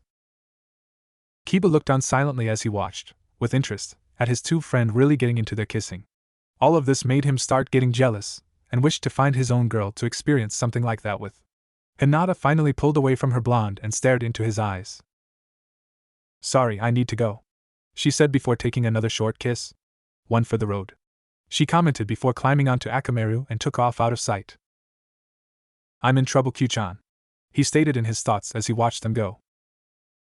"What do you mean?" she asked, knowing full well what he was thinking and feeling.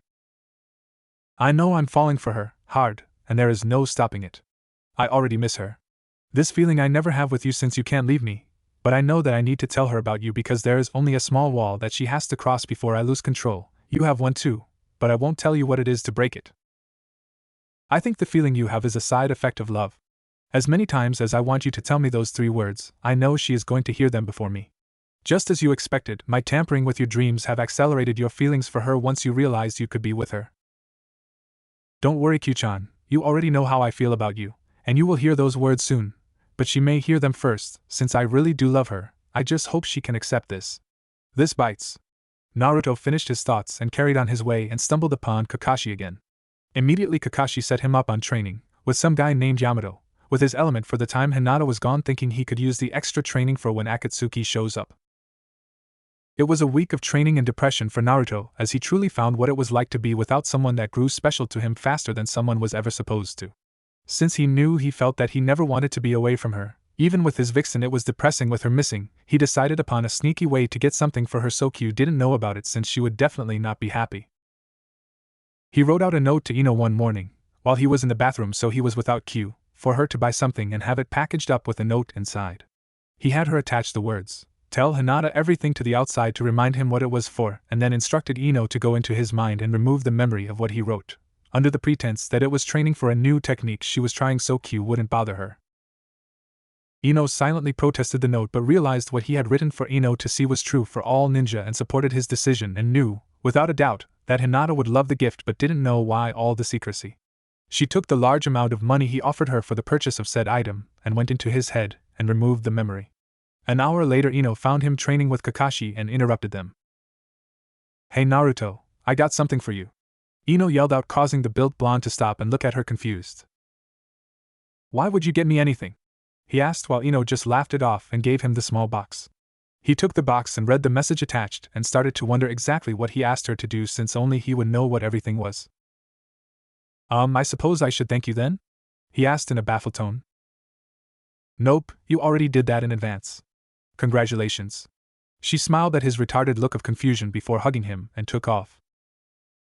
"What the hell was that all about? Don't you even think about going after another woman?" hollered his inner fox. "I have no idea what that was about, Kyu-chan, but all she did was remind me that I was going to tell Hinata everything when she got back. I will never go after another, one would have been enough, but I can't control these circumstances." After his thoughts he continued on with his exhausting training. Another half of a week passed and Hinata hasn't returned yet, making him worry to no end. Although Kyu loved the extra attention she got, everything just wasn't as good. She likes quality over quantity. It seemed as though when Naruto was depressed, it would influence their time, resulting in Kyu to actually look forward to Hinata's return about as much as he did. Luckily for both of them, Team Kurenai returned the moment Naruto was out for his afternoon laps around the village. "Hinata-chan, you're back," he shouted happily when he saw her, until he saw tears in the Hyuga's eyes as she ran to him and tackled him to the ground and kissing him like it was her only form of living. She let him up after the kiss and cried into his chest, saying a bunch of incoherent sentences. "Sure, it's okay, Hinata-chan. Calm down some, I can't understand anything you're saying." He was rubbing her back as he looked to Kurenai for an explanation. She only gave a nod, saying that Hinata didn't need to go with them for the debriefing so he could comfort her.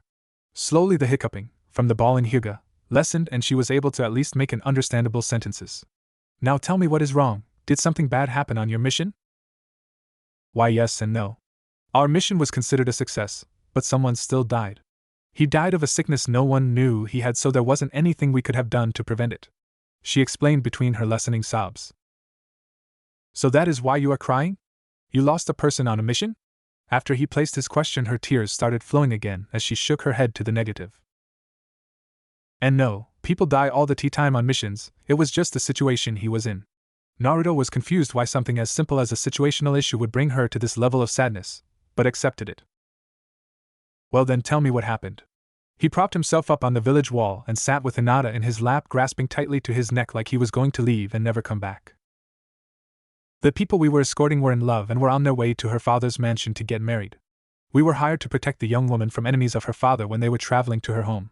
They loved each other deeply but never went too far in their intimacies since they wanted to wait until they were married to get to that. You mean sex? He interrupted. She blushed and nodded her head before continuing. Yes, they never had sex and then he died. She was so broken-hearted and cried constantly. She always said that she wished she would have had sex with him just so she would know how it felt and be brought closer to him, but after he died she swore she would never know what it would be like since she made a vow never to love again. We continued the mission and brought her to her father's house where he thanked us and took the body of her fiancé. The day after, we woke up to commotion in the halls and found out she hung herself. Hinata burst into tears again and wailed loudly into his already tear-soaked shirt. I'm sorry that happened, it is very tragic, but there are just some things in life that we can't control. He told her, trying to make her feel better. I know that, Naruto-kun, that is why I'm crying, she told him as she buried her face into his neck again. So you're crying because you can't control when things go bad in life? Kind of, but I am really crying because that same thing could happen to me. I love you, Naruto-kun, more than I could ever imagine. The day we had together tore open the wall I put up keeping me from loving you this deeply until you broke down that wall by accepting me and acknowledging me as a woman, and mostly because you kissed me. I am crying because I know that if you were taken away from me now, I would surely die. She barely got all that out before she was bawling again. Her cries got more powerful as he remained silent, watching the sorrow, fear, and even love flow out of her to the point where he couldn't take it anymore. Sorry, Kyu-chan. I know, go ahead. It is times like these that I know I love you, Naruto-kun. I just hope she doesn't hurt you and herself. Naruto left his thoughts and turned to the small bundle weeping in his arms. Gently grasping her soft chin, he lifted her face so her teary eyes met his and softly pushed his lips to hers. He tasted the salty tears upon her lips along with the taste that was her own and felt the love and sorrow she had poured into him, effectively stopping her tears. He pulled away from her and looked at her now smiling face. Hinata-chan, I never saw you as a possible companion all through academy because I was stuck on chasing Sakura just to get noticed. Then during the Chunin exams I noticed you as a ninja, and one worth fighting to protect. By the final round of the Chunin exam I finally saw you as a friend when you helped me gain my confidence back to fight Niji. He paused for a breath before continuing. At that point I left to train, not thinking of those I left behind, but on my 16th birthday I remembered you and saw you as a real girl, a cute and pretty one, that hid herself from everyone. Then when I returned here I saw you all grown up and I realized that I could never see you as a ninja, a friend, or even a pretty girl. He paused his speech and saw the pain in her eyes, the rejection that he has seen way too much of, and continued on. I will never see you as any of those things because the one moment I felt completely at peace with everything was when I kissed you. That was the moment that I knew there was no possibility of me ever liking you, because I skipped that and went straight to love. Hinata-chan, I want you to know that I love you more than I thought I could. Hinata was brimming with joy and crushed her lips to him, basking in his love as she pulled the air from his body in a kiss like no other before pulling back and stared in his eyes. I know it is really early in our relationship, but I feel like I know every part of you and I love you so much. We are ninja and as such we have short lifespans, so would you, make love to me? She asked with a huge blush covering every inch of her face. She saw his confused and surprised face and just had to smile through the blush. Huh? He asked, trying to make sure he didn't hear her wrong. Naruto-kun, I want you to make love to me, to have sex with me. I don't care when or where, it could be right here and now.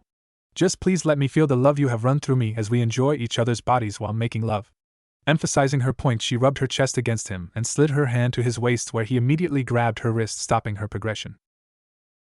Hinata-chan, not here and not now. Even though we are outside the village walls, this place is not where I would want it to take place. Also, I have something I really need to tell you before we go that far. But first I have something for you. Naruto reached into his pocket and pulled out a small box wrapped in silver metallic paper with a lavender bow tied around it and gave the present to her. Now you can't open that box until I have told you my secret that I will tell you tomorrow evening. Do you promise to not open it until then? She looked at the small box for a few moments before grabbing it with a smile. I promise, Naruto-kun. Good, then for the rest of the day, let's just sit here and talk to enjoy each other's company. Naruto pushed off the wall and lied down in the grass as Hinata followed him down and lied upon his chest while they talked about the emotions in their lives until they both fell off to sleep. A few hours after the two fell asleep outside the walls, 8 p.m., Kurenai was worried about the status of her student and teammate, and decided to see where she was. Heading back to the last place Hinata was at, she found her sleeping on the blonde's chest. She smiled seeing them together, knowing Hinata has been after him for years, but that smile changed to a frown when she saw Naruto's hand holding the Hyuga's ass. Just as she was about to wake up the perverted genin in the most evil way possible, for taking advantage of an emotionally distressed girl, she saw that Hinata wasn't the only one being taken advantage of in this situation. Well, what do we have here? Kurenai called out loud enough to wake them, which it did. She saw the couple look up at her with a look of "what the hell are you doing" written on their faces. You guys should be careful out here since you are outside the wall still. Also, I would like to know where your hand is, Naruto. On Hinata's nice firm butt. He replied without having to look. Really? Alright then, Hinata, what about your hand? Hinata looked down and saw her hand was positioned right on the crotch of the man she loves. She immediately turned bright red. Same old Hinata, a big blush and then faints when things get really awkward with him, the jonin thought. It's on something I really want? Hinata answered as though she was questioning if that was what she was asking about. Or not. Kurenai finished from her previous thought. You guys haven't been doing anything together, have you? She asked accusingly. No, sensei, we haven't, but I want to, replied Hinata, keeping her hand where it was and the redness still firmly on her face. Well, you don't need to be in a rush to do that, there is plenty of time in the future. Kurenai commented back, only to get Hinata to look her in the eyes with a reply. That is where you are wrong. You saw firsthand on our mission what could happen to a couple. Our lives as ninja are more dangerous than theirs were. Each time we go on a mission there is a possibility to never come back. I realize that I need to seize life when it comes. I've loved Naruto for years now, and he now has the same feelings for me, so why waste time? We are adults and can make our own choices. Once we live long enough to have a permanent job within the village, then we can worry about marriage. Kurenai was shocked once again. Her long-time acquaintance has never spoken so many words. Not even on the mission did she speak like this. Hinata, you have changed so much since he returned that I really don't even know you anymore. You are right though, if you truly have found the love you want, don't let it run away. Enjoy each other when you have the chance. I would say to continue as you were, but Hayashi will be looking for you like usual after a mission, so maybe you can have your fun tomorrow. Kurenai smiled and winked at them before leaving the two blushing teens alone again. Well, Hinata-chan, I guess it isn't too early to be at that level in our relationship, Naruto stated as he stood up, bringing her up with him. I can't wait, Naruto-kun, I've wanted you since you came back. She stretched on her tiptoes and kissed him softly using just a little tongue. Let me walk you home, Hinata-chan. He took her hand, interlocking their fingers, and led her away to her home. Hinata didn't want to leave his side but knew that she had to, and she had to do it sooner than she wanted to since they were just stepping through the gate to the manor. Well, I guess this is it. Remember not to open the gift until I talk to you tomorrow evening, okay? She nodded and stepped up onto the steps outside the manor, bringing her to his eye level, making it easier on her, as she pulled him into a goodnight kiss before leaving him outside as she slipped into the building. Naruto was both happy and distressed with Hinata being back. He was happy because a hole in his heart was returned, and he was upset because he was not looking forward to telling her about the other half of his life. While he was pondering these things, he wasn't paying attention to what he was doing and broke off the key in his lock when he opened it, making it unable to be locked again. He sighed and shrugged it off as a curse upon him, and continued inward. He desperately needed some help with his feelings and decided bringing out his gorgeous vixen might help. How are you feeling, my love? She asked, strangely wearing a gray t-shirt and form-fitting spandex shorts. Naruto smiled at her before giving her a quick kiss. I'm doing much better now that Hinata has come back, he replied, causing her attitude to change slightly. Are you sure you really want me to be here? If you really want her exclusively, you can tell me, and I will leave you alone forever, she told him in a somber voice. I know this is hard on you to see someone you love go and love another, but my heart still holds plenty of room for you if you want to stay in there. I have enough love to go around, he assured with a smile. Did you just say love? She asked, brightening up. Yes, I said love, okay? I love you and I love Hinata, I just don't want to lose either of you. Naruto looked at her new outfit and seemed unsatisfied at her look. He quickly grabbed the hem of her t-shirt and pulled it up over her head, exposing her ample, gravity-defying chest. He looked at her nice form before kissing each of her, eliciting a happy giggle from her. Alright, Q-chan, even though I said I love you and I like sleeping with you topless doesn't mean that you can try jumping me while I sleep. Once I confess everything to Hinata-chan, I will let you do what you want, okay? The attractive fox demon was ecstatic and began jumping up and down like she was a young child and not a 9,500-year-old demon. Naruto was smiling as he was mesmerized with her flesh as it bounced with her. She stopped bouncing and ran to his side and embraced him in a way that his arm had warm, soft mountains of flesh on each side. I want to go to sleep early so tomorrow comes faster. She grabbed him and pushed him into his room and down onto the bed before climbing over him, dragging her breasts across his face, as she got situated at his side. Once she got comfortable, a few moments went by and she was asleep. Naruto, on the other hand, thought how to go about telling Hinata about his secrets well into the night before giving up to the exhaustion. Hinata woke early and got dressed quickly in her usual attire. She eyed the small box on her nightstand with a smile, and came up with a great idea to surprise her love today. Running down to the kitchen, she immediately started in on creating a wonderful breakfast for two. She completed her task in record time before loading up a small box with the food and took off down the road to Naruto's apartment. Finding herself outside his door, she contemplated knocking, but decided to try the door. When it opened, she smiled furtively and decided on a pleasant way to wake him. Hinata quietly made her way towards the bedroom and turned the corner through the doorway and froze. Right there, in front of her face, was the man she loved, with a stunningly beautiful woman, missing her top, resting on his shoulder in a way that Hinata could see one of her boobs perfectly. Her small hands unconsciously released the box she was carrying, causing it to loudly slam onto the floor, waking the occupants. Shit. Naruto bluntly put it as Hinata turned with tears in her eyes and ran for the door. Hinata-chan, stop. This isn't what it looks like. He called out before finally intercepting her before she made it out the door. Get your worthless hands off me, you two-timing bastard. I loved you and even kept my virginity just for you, and you go sleeping around with someone the night when I confessed my love? How could you have done this to me?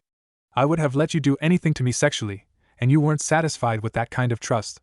Everything you told me was all a lie, wasn't it? I hate you. She ended her rant with a powerful slap to the face that was heard around the village, but he stood fast, still with a hold on her. I can explain everything if you will just hear me out, he begged. Seeing his eyes reflecting his shame and love, she nearly kissed him on the spot but knew she was angry enough to kill him as well. You have 2 minutes.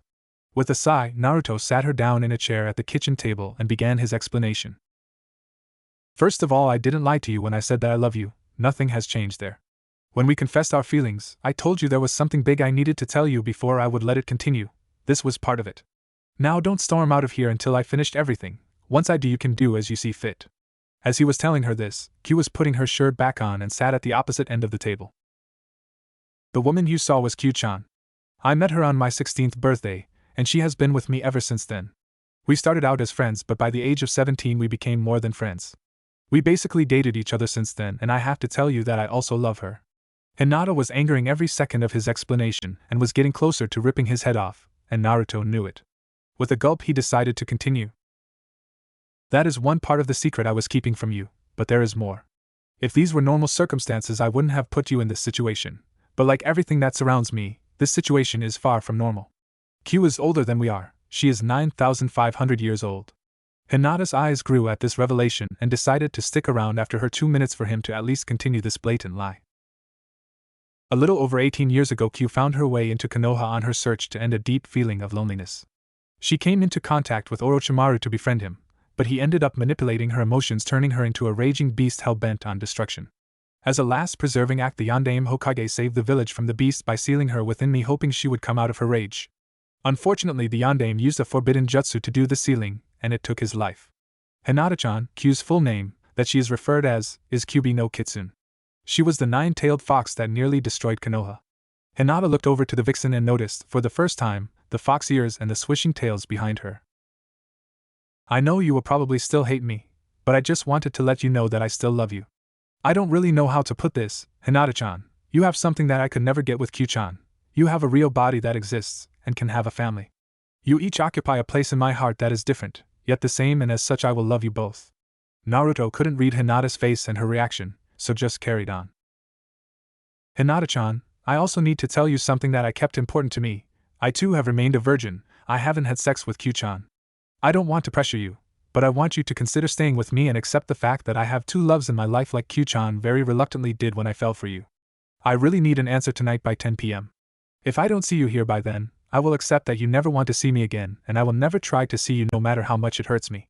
He waited and watched Hinata as she absorbed the information, but she still showed no expressions as she replied. Naruto, you really have damaged my heart. I will leave you now and try to see if there is anything left to salvage. If there is, I might return, but I can't promise anything, so don't get your hopes up. Enjoy your breakfast. She stood and walked directly out the door, shutting it firmly before the floodgates opened as she ran to her room to try and cry away all the sorrow. That really could have gone better, Kyu-chan, but so far you were correct about what her reaction was going to be. A part of me wishes that I listened to you, he commented with some tears running down his face. Naruto cleaned up the mess made by the boxed breakfast before mindlessly moping around his apartment for hours, ignoring the comforting gestures made by Q. He was on the verge of emotional breakdown after seeing the clock was dangerously close to 10 already, and there was no sign of Hinata. Hinata spent that day wallowing in sadness, locked up in her room at the Hyuga Manor. Her tears stopped forming now, not due to overcoming the sadness, but because there was just no more to come out. She watched the clock intently as it finally clicked over to 10 p.m. It was now settled the deadline has passed. Hinata decided that it was probably for the better, but she still loved him no matter what. She really only questioned his love for her now. If it really was as strong as he said it was, why was he still hanging around someone else? Maybe I am just being selfish. She shook herself from those thoughts, knowing it was past the time that she could do anything, and stripped her clothing off for a shower until her eyes landed on the gift sitting on the nightstand. She wanted to smash that damn thing since it reminded her of the blonde shinobi, but something still inside her stopped that action. She threw on her dark gray, warm, and fuzzy bathrobe and hugged her knees as she stared at the box. The clock hit 10:10 as she broke the stare and grabbed the box, holding it in her hand. Moments later she was grasping for the lavender ribbon to untie the small gift. Naruto had tears forming in his eyes once again as he saw the clock hit 10:10, realizing that she wasn't Kakashi, and was too late to be not done on purpose.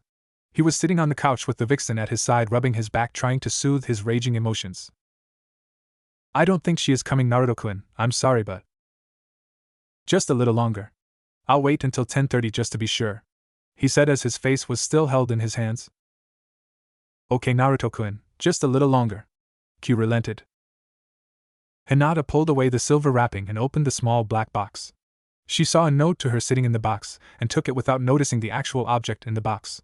The note only said to Hinata, but after a little chakra the message revealed itself. Hinata. I should have told you by now the deepest secret of my life, and even the deepest secret of Konoha itself. As you have found out, I have had the Kyuubi sealed within me since birth, but you also should have found out that she is now a good person who I do love dearly, but there are things that I can't even begin to compare between you two. I want a wife and children in the future since I never had a family, and Kyu-chan will never be able to give me that, so there is a huge hole in me, making my life incomplete. I first thought that the hole would never be filled, since I couldn't imagine anyone actually loving me, especially knowing I will always love a woman that will be with me forever, but when I saw you, that hole was closing. When you kissed me on that day, I finally took a chance that you might be able to fill the last part of my heart despite Kyu-chan. I know we have only really been together for about a day and a half, but that could really be a lifetime in our chosen profession. Ninja die each and every day, with most of them never finding love. It would be stupid not to seize life when it comes to you. I love you more than I could love any human on this earth, so, Hyuga Hinata, I, Uzumaki Naruto, am asking for your hand in marriage. Will you marry me? It doesn't have to be right away, but I realized when you were gone that I don't want to be without you in my life, so this is a promise. You will be the only human I will love like this. I hope I am the same for you. The tears she thought have run out suddenly rushed back into her eyes when she realized this box was assembled before she returned, meaning that he loved her before she confessed her feelings. She grabbed the black box again and saw the object that she missed the first time, a ring. She removed the ring and examined the craftsmanship before setting her eyes on the two stones attached to the band. There she saw a blue stone that shone like the depths of the bluest ocean, reminding her of his eyes, joining the shimmering pearl that shone just a tint of lavender that was of course symbolic of her eyes. She let out more tears as she opened her window wide and stared at the darkened skies. She kissed the stones on the ring once before grabbing it in her fist and cocked back her hand ready to fling it out the window. Right as she was in mid-throw, she stopped. With a faint smile and a new thought, she took the ring from her balled fist and slid it comfortably onto her finger before dashing out the open window towards Naruto's apartment, not noticing the clock read 10:29. Tears fell from the whiskered face of Naruto in abundance as he saw the time hit 10:32 and needed to face the fact that she wasn't showing. He even made an excuse to wait another 2 minutes. Not wanting to resign himself to his fate, he stood up ready to leave the apartment. Kyu-chan, I need to go find her, he announced as he moved to the door, only to be stopped by the fox. Outside the apartment, Hinata landed silently and stopped only inches from the door when she heard the conversation start. No, Naruto-kun, you don't. You gave her all the facts and placed them all in her court. She hasn't shown for a reason, and we even waited another 32 minutes past the deadline for her. You knew the chance you were taking with her, and you took it anyways. But hey, I'm not too bad looking for a consolation prize. She joked, trying to lighten the mood. You are not a consolation prize, Kyu-chan. I really do love you. Hinata heard silence and activated her Byakugan to view inside the room. She saw Naruto embrace the voluptuous woman as they kissed lightly. They kissed again, only much deeper than before, but then connected once more, leading to making out wildly. Citrus action be warned, but then again, if you don't like sexual stuff, why are you reading this story? Naruto lifted off her t-shirt, letting loose the twin mountains of womanly flesh before taking a handful in each hand while he kissed and suckled her neck. Hinata looked on, enthralled in the action taking place. I think she has voyeuristic issues with him. Okay, only comment I'm making. She looked on as he pinned her against the wall and laid a trail of kisses down her neck to her round breasts. His tongue trailed around her bountiful bosom before paying attention to the darker, more sensitive skin, with his warm tongue gathering pleasure-filled sounds from the vixen. She let out a cross between a gasp and a sigh as Naruto drew one of her hardened into his mouth and sucked on it lightly. Please suck harder. She moaned as he continued to increase the vacuum on her skin until she gave him an approving nod. He let that one go as he moved in on sucking the other, still rolling the first nipple between his fingers. Kyu could hardly stand as her pleasure continued to grow along with her volume. Suddenly he stopped like he would usually do if they got this far, but it was different this time as he turned her around and unzipped the portion of her shorts that allowed the tails out. He turned her back around and pinned her to the wall again with a long tongue-filled kiss. Again he kissed down her neck before giving a suck to her too protruding. She gave out a gasp and a squeal when he continued down further as he knelt in front of her. He kissed around her navel as his hands gripped her ass before gripping the waist of her shorts and pulled them down to her ankles, where she took one foot out and flung the garment across the room with the other. Hinata let out a silent gasp of her own as she saw the woman in all her glory standing before a kneeling blonde. She really wondered why he would even look at her with someone like that wanting to be with him. Naruto massaged the bare flesh of Kyu's backside as he took in the sight before him before getting closer and licking the top half of her thigh, causing her to squirm. He did the same to the other leg, getting the same reaction before arriving at the neat tuft of black hair. He inhaled her intoxicating scent before burying his face in her rug as his tongue reached out and tasted her delectable underside, drawing out the most satisfying moan he has heard from the vixen. The eavesdropper looked on at this and imagined what his tongue would feel like upon her slit as her hand started to massage her own womanhood slowly. Naruto kept tonguing the dazzling woman, drawing in more of her luscious fluids before she screamed out loudly as his tongue buried deep into her sex. She pulled him away from her spot and kissed him while tasting herself on his lips and tongue before ripping off his shirt, revealing all of his well-toned muscles. Upon viewing him hungrily, she rubbed her hands all over his chest as she moved him against the wall. She went and kissed his before dragging her tongue down his abs and stopping as she was now kneeling in front of him.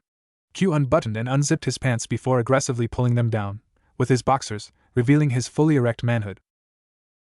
Hinata had to stifle the drool threatening to escape when she set eyes on his equipment as her hand increased in speed on her part from seeing him there, all there.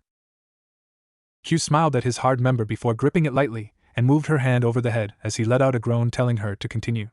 She moved closer and stuck out her tongue and licked the tip of him while earning a sharp grunt. She licked the full length of his shaft while massaging his other sensitive parts, getting an increase in gratifying sounds. Placing her lips at the head, she pushed his engorged member into her moist mouth, stopping after the first inch was inserted. She tightly closed her lips around him and started to suck and lick the head of his staff before letting up slightly and pushed inch after inch deep inside before stopping at his pelvis since there was no more to take. The young Hyuga voyeur was literally amazed at how one could actually fit that much in their mouth and not choke, and couldn't take her eyes off of the spectacle. Kyu slid him back out and sucked him back in while quickening her pace. Naruto was really getting into this and ended up thrusting himself into her mouth, surprising her as she choked and gagged on his length. "Don't pump, love, let me do the work," she told him after the choking sensation passed. "Sorry, did I hurt you?" he asked, quite ashamed. "Don't worry about it, you are new to this and you only choked me when you surprisingly entered my throat, so I am fine, just relax and enjoy what I do to you," she instructed. She pulled him from the wall and sat him in the nearby couch before kneeling between his legs and went down on him again in long drawn-out motions. Once again she sped up her movements as Naruto remained still utterly enjoying the pleasure being given to him, wondering if anything could feel better. Kyu noticed his subtle changes and knew he was closing in on his climax, so she abruptly stopped to kiss him and avoided touching him to allow the excitement to fade a bit. "Oh, that was awesome, it felt so good, but why did you stop?" he asked after she released him from the kiss. "Because there is much more I want you to experience that will be more enjoyable than that." He looked amazed that anything could be better than what was just done to him, but he never experienced anything like it before, so maybe there was better. Kyu got up and pulled him up from the couch and led him to the bedroom by his hand and laid him on the bed. She gripped his pole and was bringing her leg up preparing to straddle him when Hinata noticed what she was intending on doing and threw out all reservations about intruding on them and charged through the door, into the bedroom and shoved Kyu away from Naruto as she was only an inch away from sinking down on him. Hinata? Naruto was wide-eyed and Kyu was pissed at seeing the little Hyuga there interrupting her alone time. Hinata stood there embarrassingly twiddling her fingers with her head ready to explode from the amount of blood contained in her reddened face, when the glimmer of a ring caught Naruto's attention. He smiled as he now realized what he had Ino do and was happy she was here but wasn't looking forward to the confrontation. "What the hell do you think you're doing? We were enjoying ourselves here," angrily voiced the demon as she got up and approached the much smaller woman stopping out of reach. Kyu used all the intimidation tactics she knew on the tiny girl attempting to scare her away, but Hinata stood fast. "I accepted his proposal for marriage and I am here for my prize, now don't get in my way, vixen," replied Hinata with equal ferocity. Kyu had a look that could kill as she sauntered up to her small frame and grabbed the tie to her robe. After a tug and a slight push the robe fell to the ground revealing her to the world. Kyu was surprised how well she looked naked but kept the steel look on her face. She slid her hand between Hinata's legs massaging her, forcing her to hold back a moan, and felt her opening was very hot and slippery, ready for anything. Without warning, Kyu picked up the light Hyuga and awkwardly placed her on Naruto's chest with her legs on opposite sides of his hips before giving her a genuine smile. "Even though I want him all to myself, you both have made your decisions. Since you are both virgins, you should both usher in that milestone together." Kyu kept the smile on her face as Naruto looked surprised at her change but turned away to look at the other girl. Hinata was positioned perfectly as she set her sights on his lips and now ignored the other woman. She had them engulfed in seconds and was eagerly probing his mouth, tasting him with a tinge of another flavor that she admitted wasn't too bad. "I'm glad you came back, Hinata-chan. I really wanted to be with you," Naruto whispered in her ear. She smiled at him with a nice blush that was sure to stay as she felt his member twitch against her own pleasure center and decided it was time, but felt really nervous since it was their first time and she didn't want to mess up in front of the older woman. "So am I. I want you, Naruto-kun, and I will try and accept Kyu as your girlfriend as well." After a quick kiss, Hinata lifted herself up and gently gripped his stiff organ, guiding it towards her. She took the head of his shaft and rubbed it along her sensitive slit, covering him with her natural lubrication. Holding his stick still, she pushed down on it, trying to get him inside. She felt the lips of her opening spread wide, trying to make room for the large organ, but no matter how much she pushed, the resistance and pain was too much to bear. "It doesn't fit, you're too big," she cried out, still trying her hardest to wedge him inside as tears formed from the pain. "Stop, you're trying too hard," answered Kyu as she got closer and felt the need to help. She stuck her head between the couple to inspect the problem and noted that she was letting out plenty of lubrication for the task. "He isn't too big, you are just really small, so it will need to stretch further, which will hurt more. Also, you are very nervous, so your muscles are contracted, making it take more pressure than needed. Since you are a fit ninja, those muscles are very strong, so it will be impossible to take him until you calm down," the more experienced woman told her. "How can I do that when I'm too excited and scared?" Hinata asked, still upset that she couldn't complete the one thing she has dreamed about. Kyu smiled at the impatient girl and knew many hurried relationships die out from intimacy issues like this, just from being nervous. She took the smaller girl's hands in hers and brought them to the Hyuga's chest, where she positioned them on her perfectly round boobs. "You take care of these, and it will come soon enough for you," Kyu informed. Dumbly following her instructions, Hinata started playing with her breasts, kneading them and pinching her pink, while Kyu brought her hand to the Hyuga's pleasure spot and started stimulating her while Naruto watched silently. Kyu placed her breasts firmly on his abs as she continued fingering the little spot of pleasure, since the rest of her opening was still spread wide, urging his staff to plummet into her depths. Kyu felt movement from under her and squealed when Naruto picked up her bottom half and positioned her glistening flesh to his face and started licking her womanly hole. She was thrilled at having her desires being met and felt relaxed as he drew figure eights across her nub. During her ecstatic state, she felt compelled to do something she never has done in nearly 10 millennia. She leaned forward and ran her tongue across Hinata's sexual epicenter. Both women squealed happily as they felt the wet organs slither across their overly sensitive tissue, pushing them into a dazed frenzy of moaning, grunting, purring, and even growling from contentment. Finally, after minutes of attention, they both chorused in a loud scream, signifying they have reached their climax. Before Hinata's orgasm started to subside, Kyu reached up to her shoulders and yanked down hard, filling the little heiress to the brim with the stiff organ she was yearning for. Strangely, Hinata felt little pain from the swift movement due to the extreme bliss of her orgasmic experience, but once again was uncontrollably nervous if she could perform for him. Her worries once again caused her to tense up and tighten around the shaft impaled inside. "Kyu-chan, get off of me for the moment," Naruto ordered. She obeyed, still in a euphoric state. Naruto was able to see the concern on his new fiancée's face and continued to feel her taut muscles strangle his rigid rod. He reached out and took her hands and pulled her down on his chest and began stroking her back. "What's wrong, Hinata-chan? I can see and feel your worry," he asked her, trying to ignore the extreme pressure she was exerting. "I don't know how to do this. What if I don't please you enough? What if you realize Q is a better lover than me? What if—" "Sure, my love, don't worry, I won't ever leave you and you will please me as long as you please yourself. Besides, I feel so warm and comfortable inside you already. You just need to calm down a little bit since your muscles are getting really tight," he mentioned in a whisper. Sorry, her apology drew the attention of the older, still naked woman. "Don't be. Once you get to the point where you can control those muscles, you will be the best performing lover he can imagine. By squeezing and loosening around him, you could probably bring any man to climax without even moving. But if I ever find you, or hear about you being with another man, I will kill you," warned Q before she heard hysterical giggles from Hinata. "I can't believe you could think that, Q-chan. I can't be with another, almost to the point that you can't. I will never go to someone else," she informed before being interrupted by surges of pure enjoyment as she unknowingly calmed down and Naruto was now slowly pumping into her. She could feel the walls of her cavern stretching and relaxing with each pleasurable intrusion, and was just enjoying the full contact she had on him, from her flat abs to her pillowy soft breasts that were pressed into his firm chest. She let out a shrill scream when Q came to her side and licked her earlobe before kissing and sucking on her tender neck. Hinata pulled herself from the pleasant touch and leaned back into a reclined position, propping herself up on her arms as she slowly lifted herself up and dropped back down, getting used to the new position.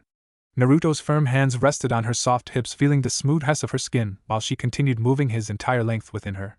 She felt an extreme amount of different pleasurable feelings build in her as she moved a little faster, making sure his member was making full and constant contact with the upper wall of her moist cavity, as her quiet moans fell into rhythm with her movements. Naruto's hands wandered her silky skin as he watched his slide in and out on the small girl he loved. His hand wandered down to her hairless pelvic area where he lightly rubbed her skin with his full hand, while his thumb took a position on her most sensitive spot, massaging her. The increase in stimuli from her new position, and her lover's care, was bringing her to the feeling of pure bliss faster than she imagined. Finally, when the surmounting feelings overwhelmed her, she screamed out in a series of moans and screeches until she relaxed, falling forward as the euphoric feeling remained. Q lifted the intoxicated girl off of the blonde, admiring the amount of fluid she produced from her orgasm as she left his prick shining from the moisture. Hinata fell backwards onto the bed next to her new fiancé, where she kissed him before she started to lightly massage her breasts, waiting for the bliss to end while still panting. "That was awesome," she muttered from her dazed state. Once again Q was in anticipation of feeling someone inside her after 50 years as she gripped him and guided his slippery shaft to her opening. She looked to Hinata to make sure she wasn't going to stop her when she felt Naruto's hand on her. "Go ahead, she has accepted you." She looked to him, and saw a look saying that he wanted her. She smiled before plunging down quickly, letting out a slight yelp of pain from the intrusion that hasn't been felt in ages. She took a few moments to get used to the feeling before she started to bounce up and down, getting short manly groans when she would land hard on his lap. She stopped her movement. While she got repositioned, she leaned down to kiss her love and stayed with her large breasts resting on his chest. Unlike Hinata, who was fully laying on him wanting the full contact, Q opted for kneeling, giving him a larger range of motion. She rocked back and forth a few times before stopping altogether, wanting him to take over the movements. After some time of not moving, he got the drift and was slowly and delicately moving into her. "Naruto-kun, you can move faster if you want, I don't break easily," she cooed into his ear before biting his lobe. She started to groan and moan as he sped up considerably with his actions. In a way, the sex was getting a little rough as he continued to gain speed while thrusting longer and deeper, but that was how she liked it. The quick slapping as flesh met flesh intensified their moment, and Q was getting off on the sound coupled with the speed he was pistoning into her. Suddenly he slowed almost to a stop, but still steadily mowed inside her. The sudden change of speed made her scream out as the wall holding back the bliss broke, driving her into an overjoyed state. Her moans intensified when he pushed deep inside as she felt the flooding of her inner chamber with his sexual fluid as his face contorted into a satisfied gaze. Hinata frowned when she saw the man she loved dearly be brought to ecstasy by the acts of another. Her blissful attitude faded a while ago, and she was feeling strangely turned on with the display before her, once she got over being pissed seeing her love having intimate sex with another. "That isn't quite fair. I wanted to make him feel like that," Hinata whined. She was answered with a deep kiss to shut her up. You will have more chances, Naruto assured her, but she was already hot for more. Why not now? She asked, clearly deprived. Leave him be, cutie. He can't possibly keep up with two sex-deprived women, Kyu commented as she removed herself from on top of him. But I'm not done yet, she protested. Her whines were soon replaced with mewling when Kyu pushed her over and got between her legs and started lapping at her drenched flesh, eliciting more to flow. Damn girl, how wet do you get down here? She asked, barely being able to keep up. I get very usually need new sheets, she replied between pleasurable moans. Naruto watched his fiancée get attended to by his girlfriend, immediately getting him worked up again. He joined Kyu for a taste of her juices for a long few seconds before pulling her face away. Hinata whined in protest with her eyes closed, but they immediately opened when she was slid to the edge of the bed and felt something much larger than a tongue slid into her with a smaller amount of resistance than before. You have relaxed quite a bit, Hinata-chan, you feel wonderful, he told her with a kiss as he was steadily moving into her. She didn't react one bit, except with a smile and a few blissful noises as she raped her legs around him to pull him in deeper. This time Kyu was the one feeling jealous since she was getting zero attention, but noticed how Hinata looked like she would do anything. Not knowing how she would react to it, Kyu moved to her slowly, prepared to ask her question, when she saw her pale eyes looking at her. A set of small hands wrapped around her thigh as she pulled it to the other side of her head. Kyu was now facing the hyperactive blonde from on top of Hinata's mouth and got to watch as his tool would slide in and out, flexing the surrounding sensitive tissue. She soon noticed that Hinata was frantically lapping at her slit in rhythm with the thrusting from her lover and realized the two would reach their climax before she would. Almost like he could read minds, Naruto latched onto one of her engorged and gave it a long firm sucking while fondling the other, as he never let up on his movements into the dark-haired beauty under her. The blonde let go of the vixen's nipple as he thrusted deep into his fiancée. Like a chain reaction, his release inside Hinata caused her to moan loudly during her fulfillment, vibrating the flesh she was licking, making Kyu orgasm as a result. After all the groans and moans finished, all three of them fell into a panting heap from their constant love-making. I like her, can we keep her? Kyu asked while holding Hinata loosely in her arms while sweating from their actions. I'm not going anywhere, but I do have one question. I essentially had sex with both of you, does this make me bisexual? Kyu laughed at Hinata's question and kissed her nose. No, cutie, you are only a bisexual if you are attracted to females like you are to guys, she told her. But I do find you attractive, Kyu-chan. You can find women attractive, even have sex with them, and still be safely straight if you did it under special circumstances. Would you pleasure me again next time we do this? The fox asked. I think so, yes. Okay, now if it were only you and me sitting naked on this bed, would you pleasure me then? She countered. Well, I see your point, I guess I still am straight, Hinata replied after discovering her answer. My turn, Hinata-chan, why are you bald down there? Kyu-chan has soft hair down there covering her skin, Naruto asked, joining into the question game. Do you like hair better then? Hinata asked teasingly, since she knew he wanted her the moment she saw his eyes lock on her naked body. No, I like both, I was just wondering if you shaved or something. I'm not judging you or anything, but shaving down there would mean you expected someone to see it, which seems kind of slutty. Hinata giggled at his conclusion. No, I don't shave down there, here the women can't grow hair anywhere but on top of their head. It would be slutty to be hairless otherwise, she told him with a sleepy smile. Okay, I get a question now, Hinata-chan, you seemed like you knew a multiple of techniques for sex, but obviously haven't ever done it, so where did you learn that stuff? Hinata picked this time of all the overly intimate actions that occurred to blush that dark of a red before answering. Niji left a video in the TV in his room and I watched some of it when he wasn't there. That was how I knew about masturbation, but it feels so much better to use a tongue or a to stimulate me. The three shared a spell of laughter that the cold persona of the Hyuga prodigy likes watching porn. After they finished laughing, Naruto saw that Hinata's eyes were getting heavy, showing she needed sleep, but they were still all in a naked heap on the smaller bed. Come on girls, let's get ourselves untangled here, we need some sleep, we've been having fun for at least an hour already, Naruto commented as he removed Hinata's leg from around him.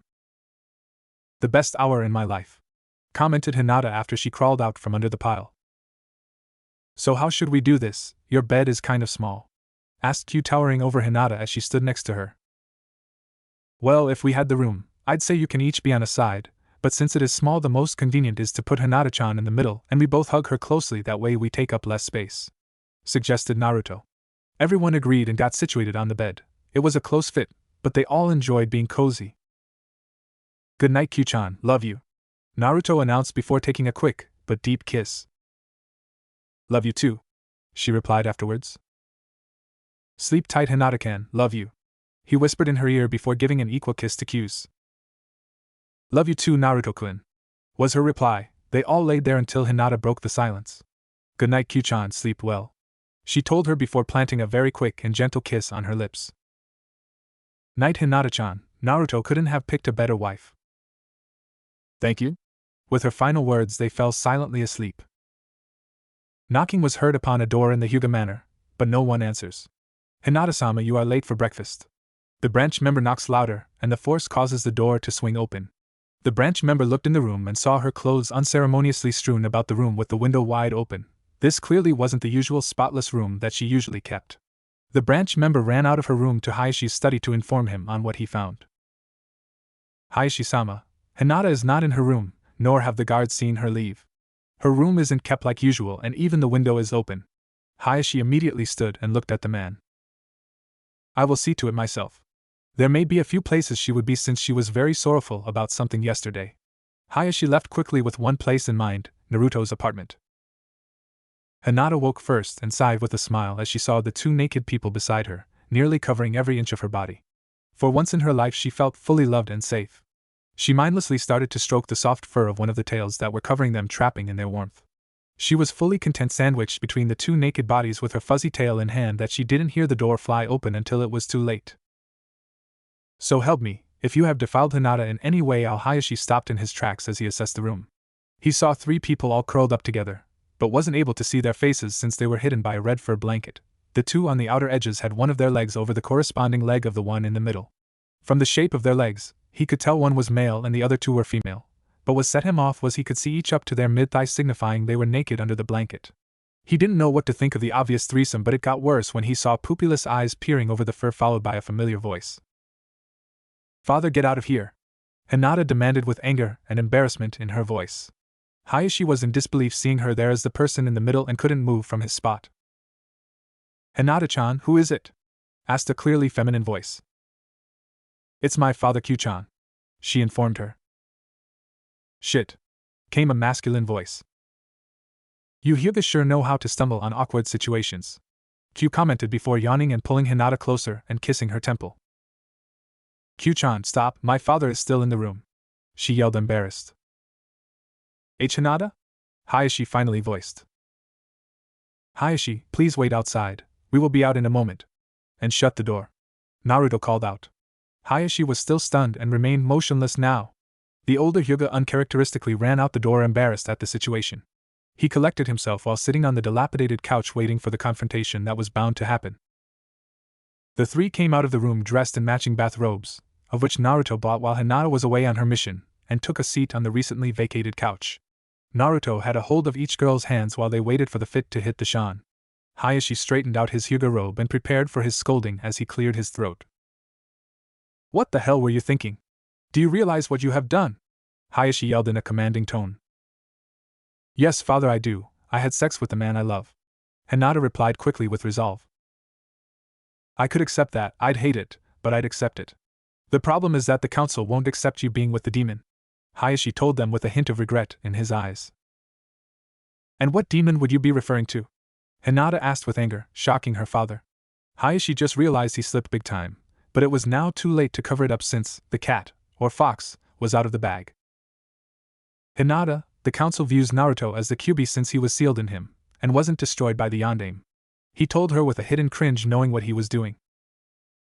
You do know that you just broke a Hokage law by telling her that, right? Questioned Naruto. Yes, but what really baffles me is that none of you were affected by the revelation, he replied, seeing all their calm faces. Well, father, the reason we weren't affected by it is because most of it is a lie. Naruto is Naruto, and just because he had a demon sealed inside him, doesn't mean he is the demon, Hinata informed with a scowl.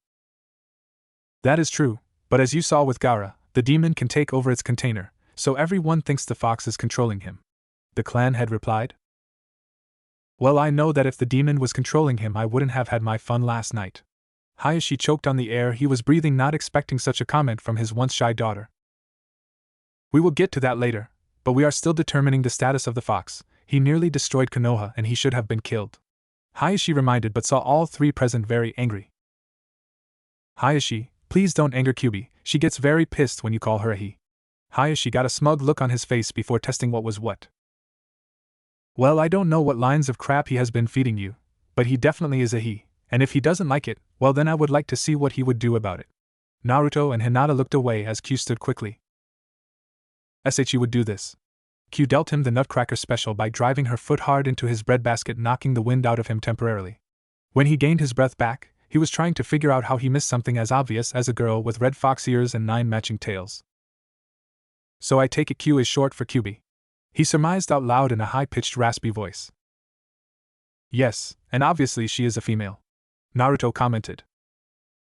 So let me get this straight, all of you had a threesome? He questioned as he struggled to his feet. Not like my sex life is any of your concern, but yes I did and I plan to do it a few more times this week. Hinata commented with a serious smile. Hinata, I wish you didn't admit to that. There is a Hyuga law that requires me to banish all who enter a relationship involving polygamy. Therefore I must tell you that you are free from the Hyuga and as such you won't need their permission to marry whoever you want. Now all your things will be sent to you later today. Without another look Hayashi left the small apartment. Hinata had tears welling in her eyes from hearing that she was disowned from the very clan she always wanted acceptance from. I'm sorry Hinata-chan, it was all my fault. Apologized Q before pulling Hinata into a gentle hug. No Q-chan, I don't regret anything, even knowing that this would happen, I wouldn't trade last night for anything. The only reason I almost didn't come back yesterday was that I thought Naruto didn't have enough love to keep us both happy. Naruto smiled seeing his two women getting along so well and scooted closer to where they were still hugging. Hinata-chan, don't you think that something was weird with Hayashi?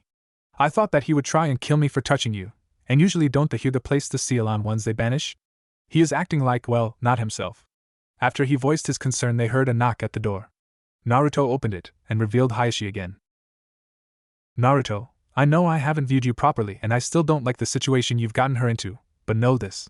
If you didn't have a special circumstance I would kill you for getting her with another woman, but then again. Hayashi moved closer to his ear and whispered so no one would hear. You are living a dream nearly all men have, but don't hurt my daughter or your life will end. You really are a strange one Hayashi. Naruto commented trying to get over the shock. Not really, look underneath the underneath, right? Anyways, would you happen to know when Jiraiya-sama is putting out his next book? He asked with a lecherous grin. No, now get. Naruto hollered trying to hold back a laugh saying that there was just a normal person under the cold acting guy. Fine, all of Hinata's stuff is outside already. Naruto watched him leave and finally saw all the stuff that was brought out in such a short amount of time. Hey Hinata-chan, your stuff is here. He announced. Hinata walked to the door and smiled seeing absolutely everything from her room, including her queen-size bed. Well, I guess you don't have to sleep in the middle anymore. But I really liked it, I felt so warm and Q-chan is really soft. Hinata revealed with a sweet smile. I'm fine with that, she plays with my tails while she sleeps. Chimed in the fox joining the group. Well then ladies, let's get all my crappy furniture out of here and get Hinata's stuff in. They hurriedly swapped the furniture and were finally able to relax afterwards knowing they wouldn't be interrupted again. Naruto was now lying on the much larger bed with a girl on each side of him resting their heads on top of him, while they rested their hands on his stomach. I'm really glad you two can get along, it would have been hard to play with each of you if you fought over me. He mentioned with a happy smile. Don't worry, we still fight over you, but we just found that it is more fun to play with each other until we get our turn. Hinata informed. You guys are too much. I've got a girl fox and a foxy girl and they are both gorgeous. I have to be the luckiest man alive. Well, I think it was time you got a break, your childhood sucked. Q reminded. Yeah, thanks for the reminder Q-chan. Oh, don't get down my love, because of me being sealed in you, you got to have sex with two hotties at the same time. Well, just that right there may have been well worth it. Anyways, how would you two vixens like to accompany me to Tsunade? I need to ask her a question. Naruto asked but silently didn't want to leave the situation he was currently in. Naruto-kun, how am I supposed to accompany you? Aren't people going to see my tails? Inquired Q who was now sitting up looking at him. Actually Hinata-chan and Hayashi didn't see your tails until they were pointed out, so let's give it a try. The blonde replied seriously. But still wouldn't it be better if you just gave me back my body once we're there? Kind of, but if you want to have equal time in bed you should stay out here with Hinata-chan and I. He teased with a knowing smile. I guess that is answered. There is no way Kyu-chan will give up having sex with you if she felt anything like I did, commented Hinata. Since that was all settled, the three left out the door to seek out the Hokage. Like suspected, not many noticed all three holding hands and no one mentioned the tales as they walked through the village. Luckily Tsunade was trying to avoid doing paperwork, so they were able to get an immediate audience. Hey Bachan, I've got a question for you. That's good, what is it? She asked with her nose still in her paperwork, not paying attention since once she gets into paperwork mode it is hard to get back out. Naruto gave that mischievous smile of his before stating his fake question. I was just wondering if there are any more kunoichi I don't know about. He voiced with his mischievous smile still on. It is possible I'll look into it, she mindlessly replied. Well, that's good. Do you think you could find out fast? I'm getting bored of always having sex with the ones I know about. I mean, it's starting to get repetitive, always the same thing every night. I need some fresh ass. Now the other two girls in the room were trying not to burst out in fits of laughter with his joke. I'll find you some. What the hell did you just say? She screamed out, noticing something was off with what she was about to agree to. It's about time you paid attention to me. I have something important to ask. Naruto hollered now that he had her attention. Fine, but what did you just say, really? Tsunade wanted to know. Well, I said he was stopped when Hinata held her hand over his mouth. He didn't really say much. Now how about that question? Cut in Hinata. Fine, now first, who is the girl with the ears? Asked the Hokage. That is part of my question I have for you, but what she is to me is complicated. Let's just go with lover, stated Naruto, looking apprehensive about what he is about to say. Well, that is surprising. I would have expected you to get with someone here. Tsunade looked to Hinata and saw she was smiling. Hinata, how do you feel about this? I'm okay with it, she replied cheerily. At that moment Tsunade saw a glimmer of light glance off of something on Hinata's finger. Is that an engagement ring, Hinata? The Hokage asked in amazement and shock. Yes it is, and I couldn't be happier, she replied with an even bigger smile. Really, who is the lucky man? Hinata just looked at her blonde and smiled even wider. Yeah, that is where things get complicated, Bachan, Naruto commented, looking very uncomfortable. So you're saying you proposed to Hinata and she is fine with you having sex with this girl? Tsunade clarified. Actually I joined them, Hinata replied with a blush, while Tsunade frightened everyone when she stood up with slight rage. Damn that Jiraiya, I will kill him for turning you into him. It isn't right to be having group sex, she shouted at them.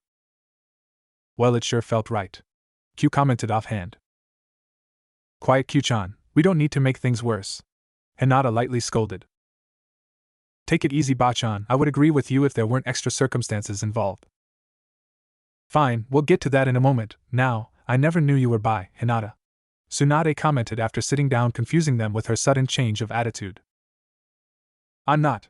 To put it in easy terms, I wouldn't be playing with her if Naruto wasn't taking care of my needs, Hinata explained while still blushing.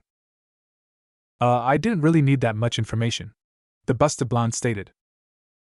Why, you didn't want to hear how Naruto-kun was moving himself deep inside Hinata-chan, making her scream from his wonderful thrusting while I knelt above her, as she was pleasuring me with her warm wet tongue? Q asked while wearing her own foxy grin. No.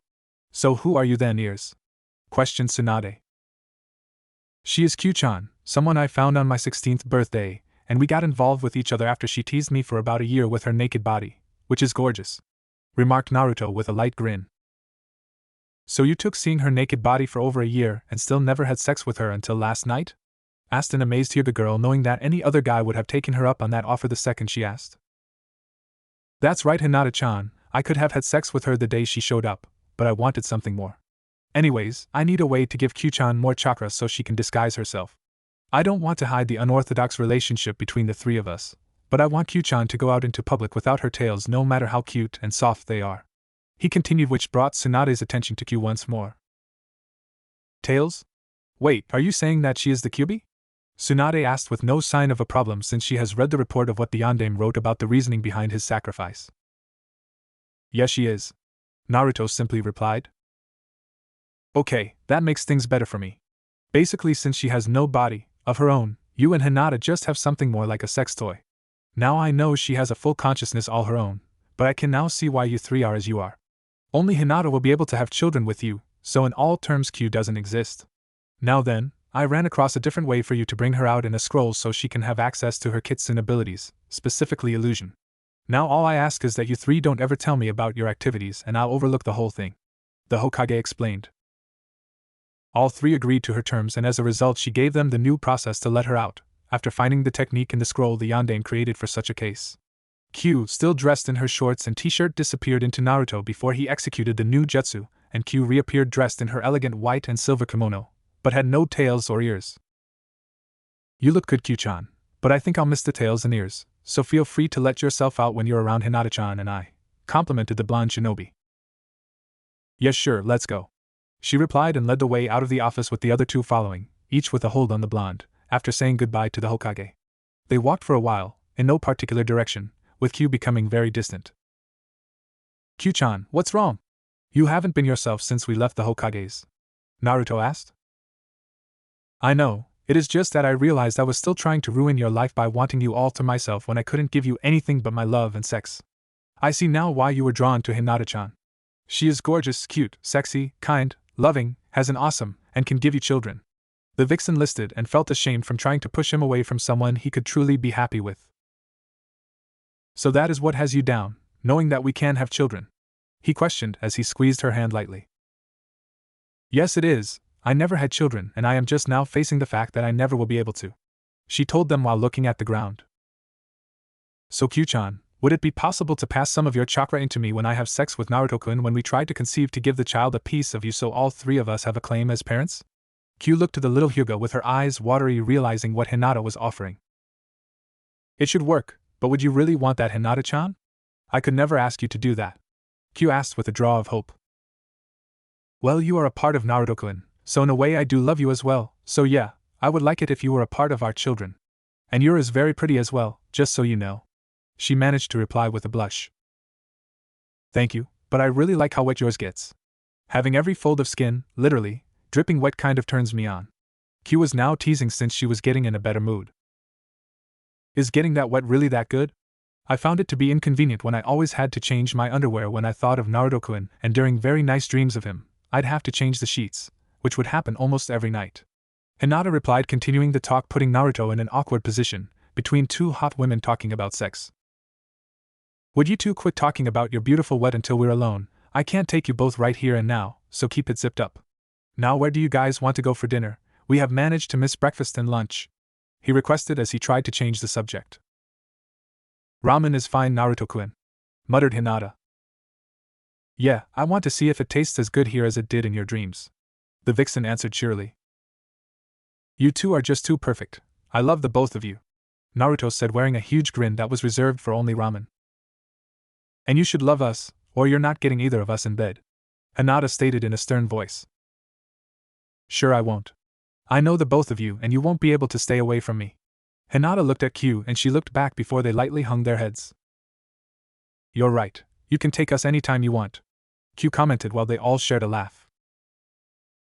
"That's good to hear, so then, let's go to Ichiraku's." They all arrived at the restaurant and took a seat at the counter with Naruto in the middle. They gave their orders to the smiling shop owner and quickly ate their meals before heading into the village. "Hey Naruto!" called a young voice. After hearing this, the trio stopped and faced the direction of the voice only to see a scarf wearing genin. "What do you want, Konohamaru?" Naruto asked when he got closer. "Well, I was going to show you my new jutsu that trumps your sexy jutsu, but I think you beat me to it," he replied after seeing him holding the hands of two gorgeous women. "Well, I would say having two real women by your side is better than any clone," Naruto mentioned with a smirk. "So they are real?" Konohamaru took his finger and poked Kyu in the stomach and had his finger snatched by the vixen. "Hey kid, only Naruto-kun is allowed to touch me without injury, so back off," she warned as she applied pressure to the digit. "Yeah, sorry. I'll leave you guys alone now." Konohamaru quickly ran from the area, obviously scared of the vixen. "Well, that was interesting. Now then, I was wondering if you all would like to get new clothes. Since Kyu-chan doesn't have any clothing here, she would need some because I like having her out here like a normal person." Naruto started after seeing the young genin depart like that. "I'd like that. I was in the mood for some different clothes as well since I don't need to display the Hyuga symbol anymore," Hinata stated in a happy tone. "If it wouldn't be too weird, I think we should wear almost matching outfits to show that we belong to each other. What do you think, Naruto-kun? Asked Q, who was now smiling, hoping to get what she wants. I guess I'm fine with it as long as you two are. Naruto replied, giving in easily. Alright then, Q-chan, let's go find some clothes.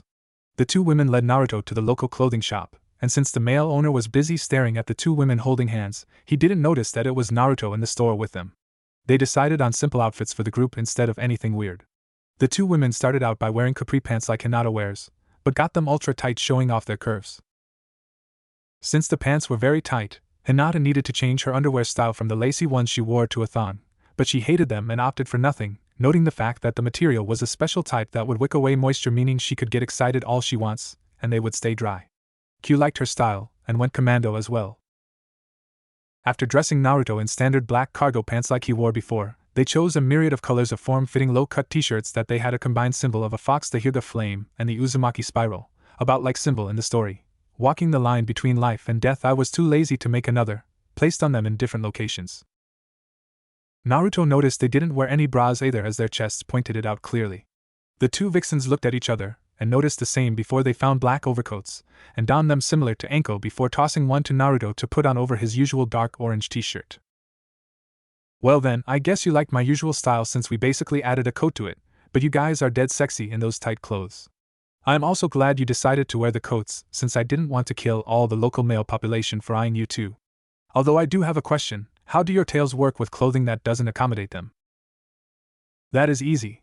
I created a skill that instantly modifies them if I shift forms. I used to wreck dozens of clothes before I figured that out. She told him. Nice, well, how about we get out of here? All three of them walked up to the counter with the large amounts of purchases before realizing how to pay for it all. Naruto-kun, how are we going to buy this stuff? I didn't bring money, and you don't have this much. Hinata whispered so she wasn't overheard. I didn't before I found a new source of income. Have you noticed the increase of females wearing your sandal? He whispered back.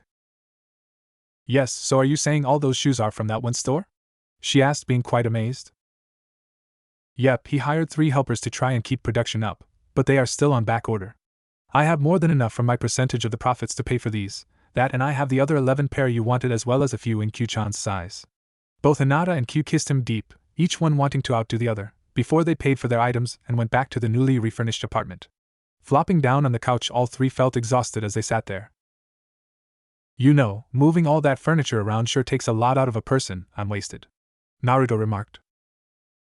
Yeah, I know what you mean. Do you think we could skip sex for tonight? I still feel a bit sore from my first time and I am too exhausted to put my heart into it, informed the tired Hyuga.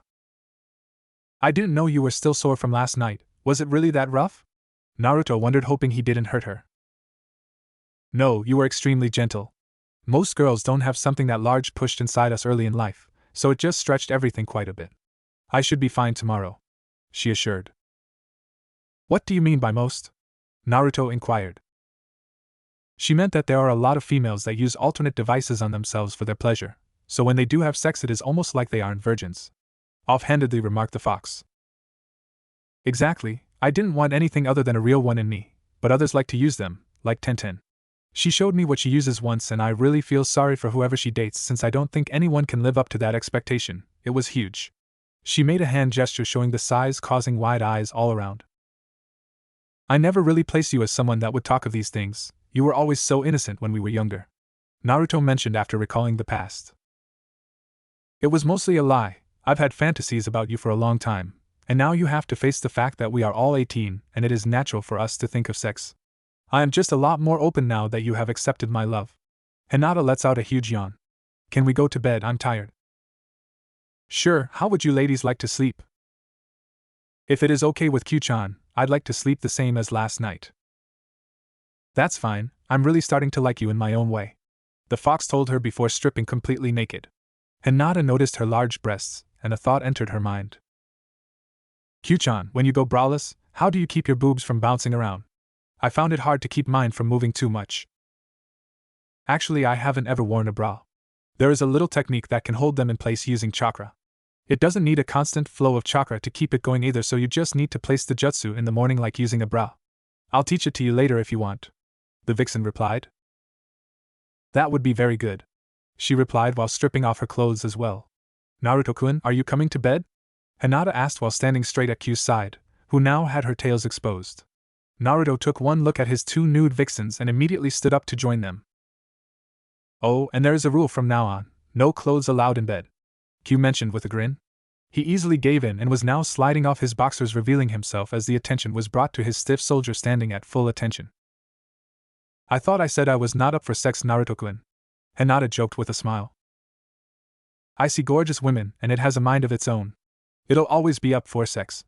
The two girls giggled at his lame joke before heading for bed.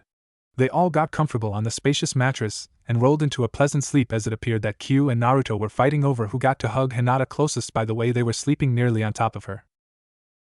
Early next morning, Tsunade was awake in her office going over the usual early morning mission requests. Finally, after the hour of papers to shuffle through the jonin she had sent for arrived. Kakashi, it is about time. How many times have I told you to get here on time? It isn't hard to do, you know. The Hokage scolded. Sorry, I guess I just got lost on the…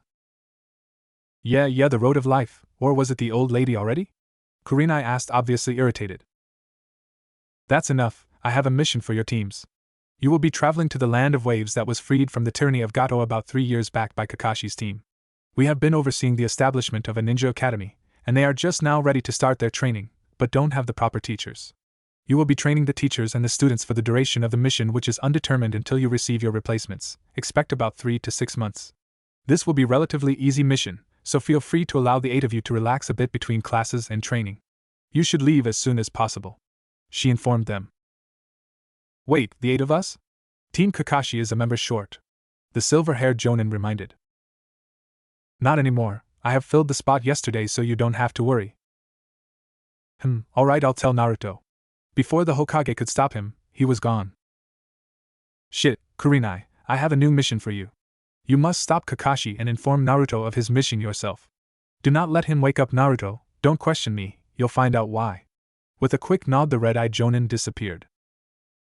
It was easy to distract Kakashi using various literature disguised as the perverted books he read. After he was chasing the endless trail of books, Kurenai arrived at Naruto's apartment.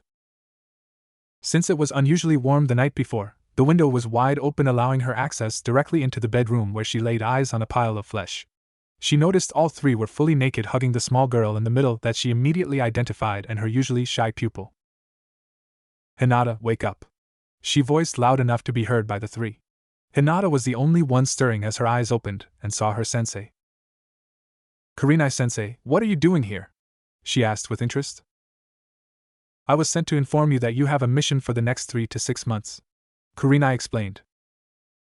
Why so long? I just started to enjoy my time back. The small Hyuga whined. Well, I see you have definitely been having fun, but don't worry, Team Kakashi will be going as well, but I doubt the others will allow you to have your fun, but at least you won't be apart, assured Kurenai. Well, I guess that is okay, she relented. Now then, I see that your bottom half hasn't changed since you were 12, you always look so young when you are naked. If I didn't know better, I'd say that you are still 12, the Jonin commented. Is that good? Hinata inquired. I think she is just saying that you would be very tight during sex, which you are, so from how Naruto-kun liked being in you, I'd say it is very good. Kyuu explained while stretching out, revealing her whole body to the intruding Jonin. She looked over the busted girl and was quite impressed with her appearance before staring at her fur. So Kurenai, what are you staring at? Naruto asked with a yawn. Her fur, she replied in disbelief. The fur on her tails or the fur between her legs? He asked with a smirk. Naruto-kun, stop, Hinata begged while giggling.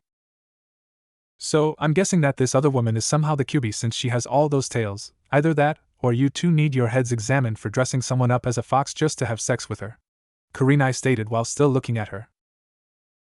No sensei, that is the Kyuubi. We call her Kyuu-chan, chirped Hinata. Okay, well you should meet up with everyone at the gate. I'd expect that Kyuu is the new member of Team Kakashi, so I'll see you all there. Wait, Kurenai-sensei, why are you so accepting of this? Asked a stumped pale-eyed girl. Everyone is curious, but very few ever find out what it is like to have multiple sex partners at the same time, so I would wager that you had more fun with 3 than you did with 2, she replied. Well, Naruto-kun's and my first time was with the 3 of us, so I haven't had sex alone, nor will I get to or want to. It is amazing as it is, so I'm not changing it. Besides, Q will always be with us since she can't go too far from Naruto-kun or she will disappear. Hinata informed. Fair enough, now hurry up and get dressed. I stalled Kakashi from coming here because Tsunade-sama thought it wouldn't be good for him to find you three naked together. I guess Bachan has some good points, Naruto mentioned as he got up out of bed. Hey Naruto, I'm still here, Kurenai reminded as she saw all of him as he got up. So, I'm sure you've seen a guys before, so it shouldn't be anything new. Come on girls, we need to shower quickly before the perv shows. Thank you for showing up before Kakashi, Kurenai, that would have been bad. Fine, but when you three take a shower, make sure to keep your hands to yourself so you don't get lost in playing around. We should leave as soon as possible. With that being said, the red-eyed Jonin was back out the window and into the village to inform the rest of her team. Why is everyone so accepting of us having threesomes? First my father, then Tsunade-sama, and now Kurenai-sensei. Well, I think it is because they know Q-chan is kind of stuck with me, and that you are here for increasing fun and the ability to have children. Also, I think all of them want to be in this situation at least once. Now get in the shower or I'll have to carry you, he teased. Fine, carry me then, Hinata replied with a bright smile. Naruto scooped her up bridal style and started to the shower when he felt Q's soft rack press into his back as she jumped on piggyback. You carry her, you have to carry me, no favorites, Q reminded. Naruto just chuckled as he carried them into the shower. After a huge amount of self-control to resist the urge of playing with each other while washing, they got out of the cramped shower. Not like they minded the closeness, they got dressed hurriedly in their new outfits. Hinata went with her cliché lavender t-shirt and packed up the rest of her clothes in one huge bag while she took out her other huge traveling bag that contained all the camping supplies and inspected it. Naruto brought out his large clothing bag and stuffed all his clothes in there before dressing in a forest green t-shirt, followed by Q slipping into a white shirt and handing her stuffed bag to Naruto. Well, I guess it looks like we are all packed for a few months, let's get going, he announced. Hinata went to pick up her bags but Naruto stopped her. I couldn't let my beautiful vixens carry their luggage, it wouldn't be gentlemanly. But you can't carry all that, it isn't right, Hinata commented. It's okay cutie, let him carry them, he is just being a show-off for you, chimed Q, knowing what he was going to do. Ah man, you ruined all the fun Q-chan. Naruto ran through some hand signs before striking his hands on the small rug-looking object. All the vast amount of luggage disappeared in a puff of smoke, leaving a huge scroll on the ground nearly 6 feet long. Hinata was amazed. She has seen Tentensia weapons into scrolls, but nothing of this magnitude. She was about to say something when Naruto did more hand signs and that scroll disappeared, leaving 4 small scrolls in its place, leaving her even more amazed. He picked up the 4 scrolls and slipped them into the pockets of his pants before throwing on his overcoat and headed to the door. That was amazing, Naruto-kun, she praised. Nah, it's just a simple ceiling. The real part of using that is having the special carpet to use in the ceiling. The rest is as easy as the technique Tenten uses. Hinata still smiled at him anyways before the 2 women threw on their coats and followed him out the door. The 3 gathered attention on their way to the gates just with the fact that 2 of the most beautiful women in Konoha were dressed nearly identical, wearing tight shirts, showing plenty of cleavage, but covered just enough with their overcoats to give all the onlookers an imagination. As they approached the rest of the group, all eyes were on them, well except Kakashi since he was nowhere to be seen. You 3 look good in clothes, those clothes, Kurenai commented, slipping a bit on her statement, but all 3 caught the slip-up and blushed, well except Q, she didn't find it awkward one bit. So Naruto, who are these 2? Sakura asked, eyeing his counterparts, but one seemed quite familiar. Well, you should know Hinata-chan, her nice eyes give that away, and finally this is Q-chan. I met her on my travels with Jiraiya, he introduced. Really, that's Hinata? She is so much more confident, and why are you dressed alike? Sakura observed. Well, I think Hinata and Naruto are together now, commented Kiba with a slight frown. Really? How do you figure? She returned, not paying any attention to the said parties. When I picked her up for the last mission, I saw the 2 of them making out, so I just figured, was the reply as he shifted his attention to petting his huge dog. Fine, but what I want to know is why someone who isn't even a ninja will be traveling with us. The last thing we need is someone to get in the way, Sakura remarked distastefully, looking over at the other woman. You shouldn't have said that, Sakura. Q-chan can be very irritable, Hinata informed, hoping she would goad her into something. And what could she possibly do to me? Sakura felt a slight chill in the air after her words were out. Well, she has already done it, and I never expected you to be a stuffer, Naruto mentioned. Sakura couldn't figure out what he was talking about and looked at the rest of the group where the three dressed alike were laughing while Kiba was smiling strangely at her, and even Shino dropped the rims of his glasses for a better look. Sakura then looked at Kyu and noticed her shirt and heavily padded bra was in her hand. "You damn worthless bitch, give me back my clothes!" she screamed after covering herself with her arms. "I'd rather not be called anything dealing with dogs, but if you're going to call me an animal, how about a vixen, a female fox?" Kyu tossed the clothing to Sakura, causing her to grab for them, releasing the hold she had on her barely sized chest, showing them off again. "I'm going to kill you," she stated while putting on her clothes again. "Congratulations, Kyu, you have passed the test. Here is your Konoha headband," Kurenai stated with a smile. Kyu took the headband and placed it around her neck, similar to Hinata's. Sakura finally calmed down after learning it was just a test and redirected the remaining hate towards her sensei for being late once again. Just at that moment, the said ninja ran through the group. "Lost in Road Life, going to Belate Gotagobi," he slurred out in a hurried fashion before he was out the gate on his way to Wave Country, leaving the rest wondering what he was in a hurry for until they saw a mob of towel-wearing women running through right behind him.